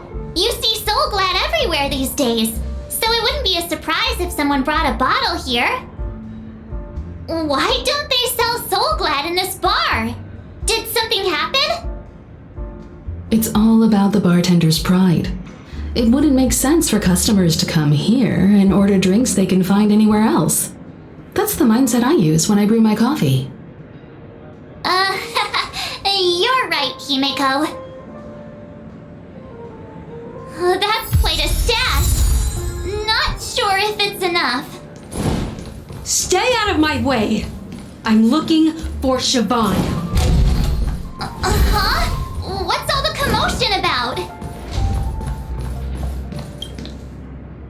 Can this be used for mixing drinks? Oh, and there's a note underneath. Exchange with your precious things. Oh, what should we exchange for it? And who should we give our stuff to?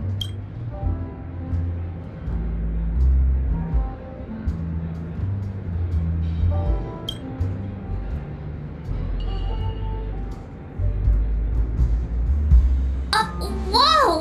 The words on the note are changing. Happiness belongs to the noble. Does this mean we can take it? Doing good deeds does pay off. Thank you.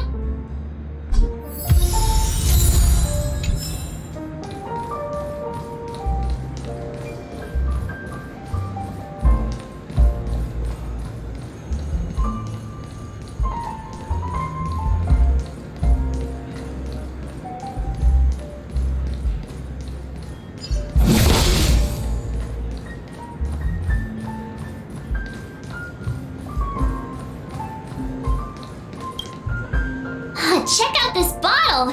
The liquid inside looks beautiful! And the label reads... Dream Syrup. Thick. I don't see an expiration date, but the production date is... half an amber era ago? Ugh, drinking this stuff can't lead to anything good. That's for sure. That's true. But this really doesn't seem fresh. Did you find the bottle of syrup I've been hoarding? Don't worry, it's all just a dream and it won't upset your stomach.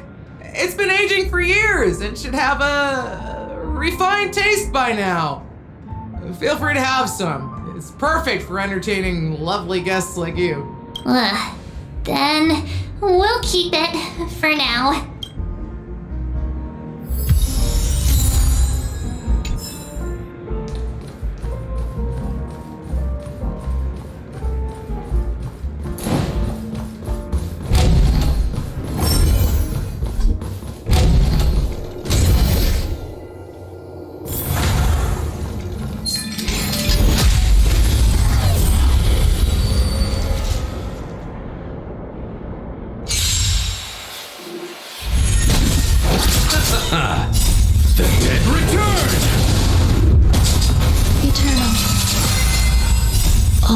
swept away by the wind.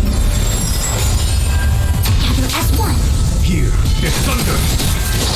No matter.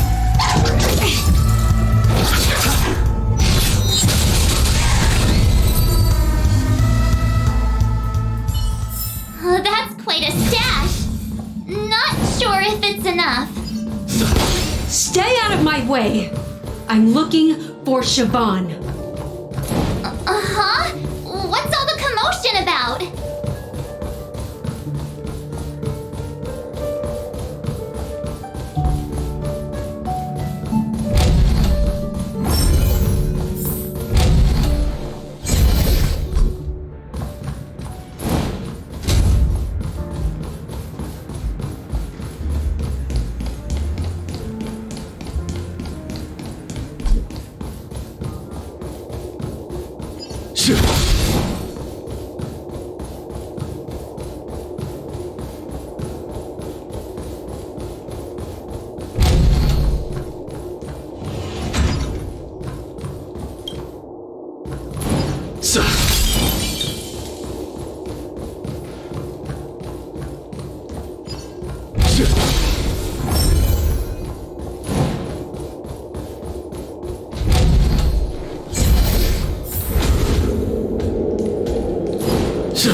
Haven't I made myself clear enough, Miss Amiki?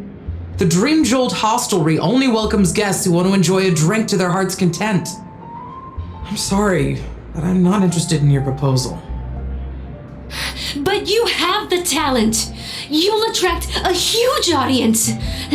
You're destined for the Iris' stage, not for this rundown shack. Come with me. We'll become the talk of Penacony, a shining light into every corner of the dreamscape. Please, Siobhan, I really need you. As you see, I'm entertaining my guests. Don't make me repeat myself. Fine. If you don't come along, I'll just sit here and not go anywhere else. Give me a sparkling drink. Sweet. With extra ice. Just one moment. What's her deal? We can't discuss the case with other people hanging around the bar. Hey, can you do that clockwork trick of yours again?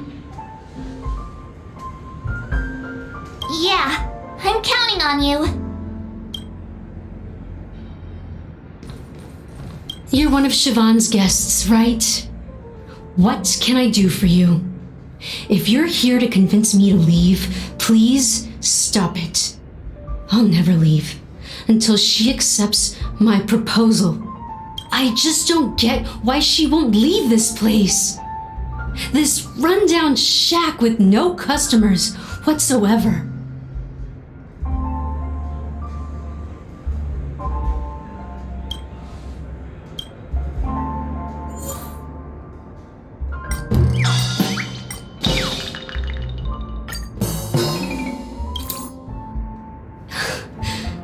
It's ridiculous, right? Our paths were never meant to cross, yet I'm still holding on to her. I'm too timid and shy. You don't know Siobhan's past. I know she probably...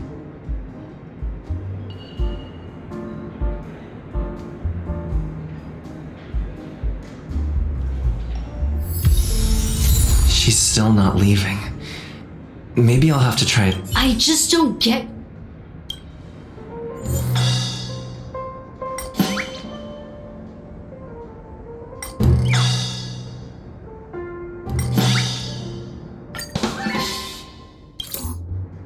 I've seen it. The moment the crowd is going wild, I've seen that scene get...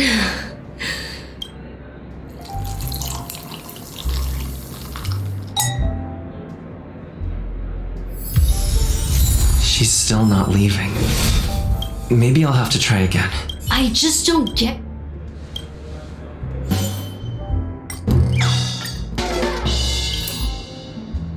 Those darn Irish jerks!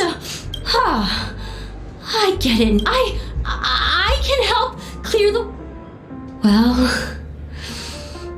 Talking to maybe... Here's the payment for the drinks. Amaki has left? That's good for her. Radiant dreams may be enticing, but they're nothing more than dreams. Her drink is on the house.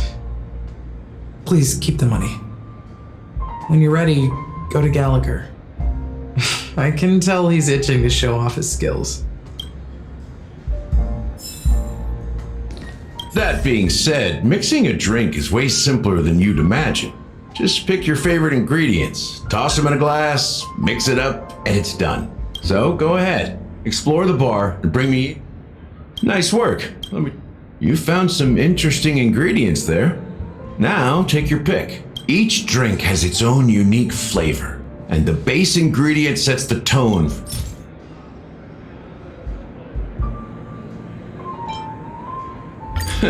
You won't find a sweeter drink anywhere in Penacony. And that's what today's dream seekers crave. Now that you've chosen the base, it's time to pick the adjunct. The ingredient that'll create a marvelous chemical reaction with the base. It should give... Bright future. A taste that's been a long time coming. I'll never forget the flavor that danced on my tongue as Mikhail whisked me through the dreamscape wilderness. Those were haunting times. Too beautiful to be real. Mikhail. Almost there. Let's pick a decoration. Which style do you prefer? Anything you need, I've got it.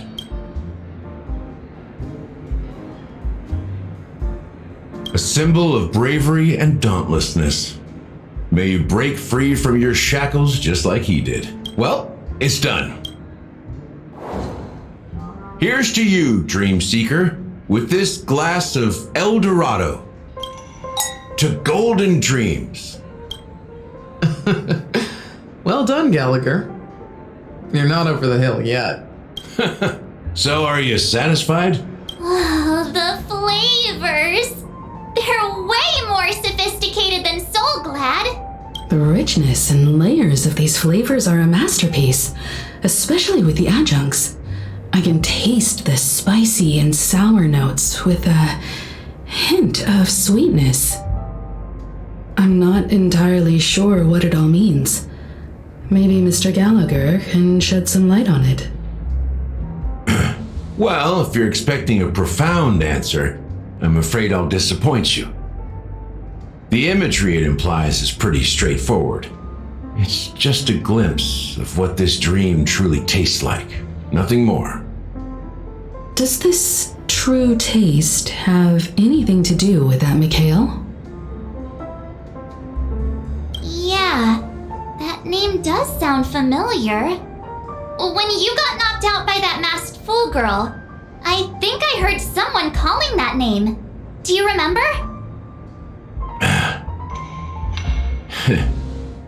I was right about you. You guys seem to know quite a bit. and now there's no reason to hide anything from you anymore. Let's dig deeper into the case, and of course, I'll tell you a story about Mikhail.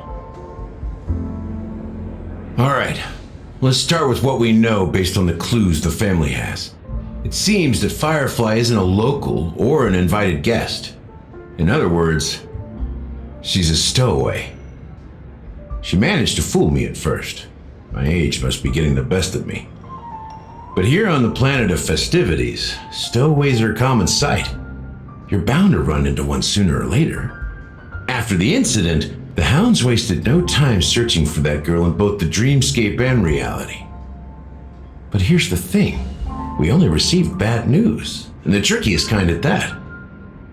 She simply vanished, leaving no trace in the dreamscape or reality, as if she had never come to Penacony at all. Huh? Does that mean...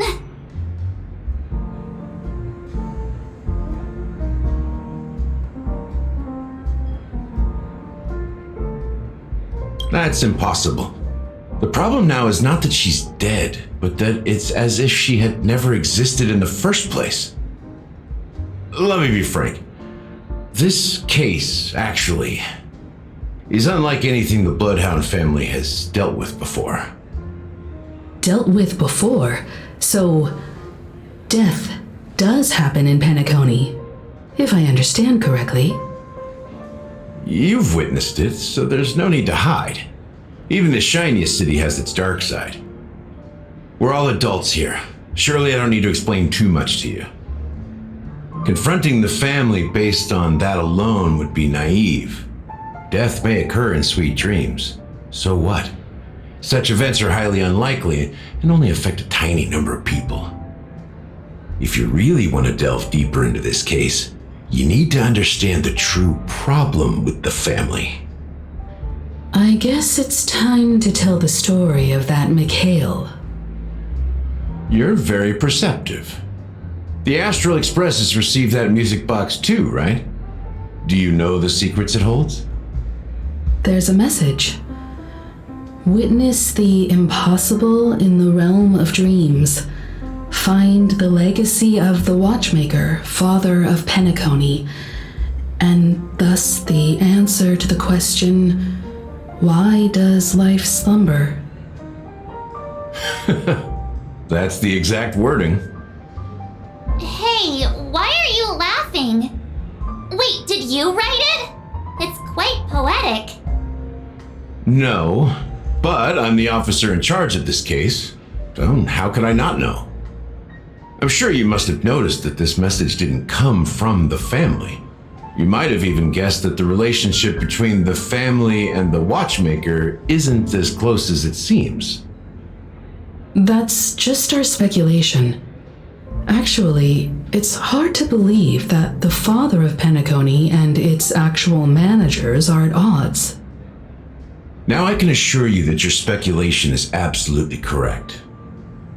The family has considered the Watchmaker an enemy for a long time, but the hounds haven't been able to track him down, as he seems to be living only in the characters and stories he created. Let me ask you a question. Have you ever wondered why the family allowed the Watchmaker to send out such a ridiculous message to the outside world, inviting you here and causing chaos? So, you want to seize this opportunity to expose the Watchmaker? Well, now you understand why the Oak family authorized the Nameless to assist in the investigation, but kept you in the dark, right? Because the Watchmaker is not the legend of the land of the dreams at all. He's the most shameful stain in the history of Penacony, and he's the root cause of all the anomalies in the dreamscape. You don't get it? Well, I mean, Mikhail, the betrayer of the family, he's the Watchmaker.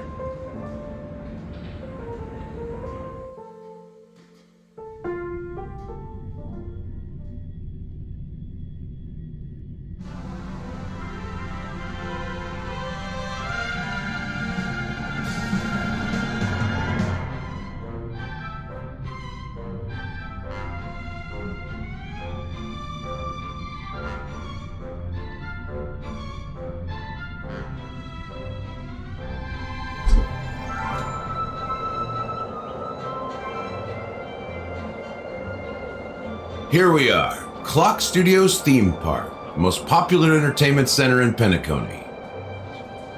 Wait, aren't we supposed to be discussing the Watchmaker? I would have expected you to take us to maybe a library or an archive room of sorts. But an amusement park? The culture of a city reflects its history in the most authentic way. To you, it's a fun place.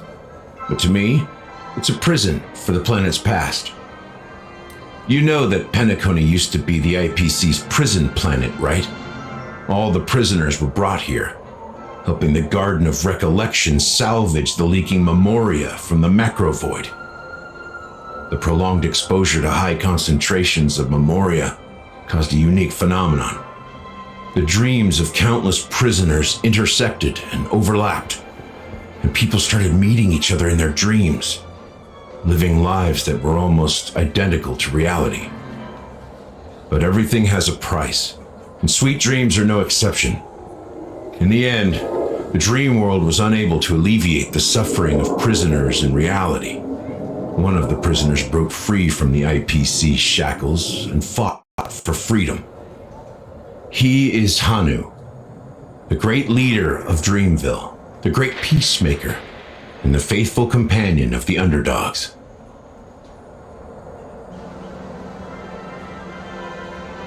History is always written by the winners.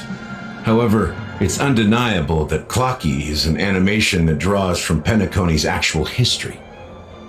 These characters not only exist in Dreamville, but also in the distant past.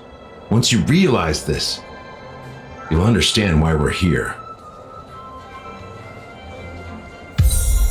There are so many members of the Bloodhound family around here. They just received a lockdown order, supposedly from Sunday himself. Who knows what it's for? Can't anyone go in?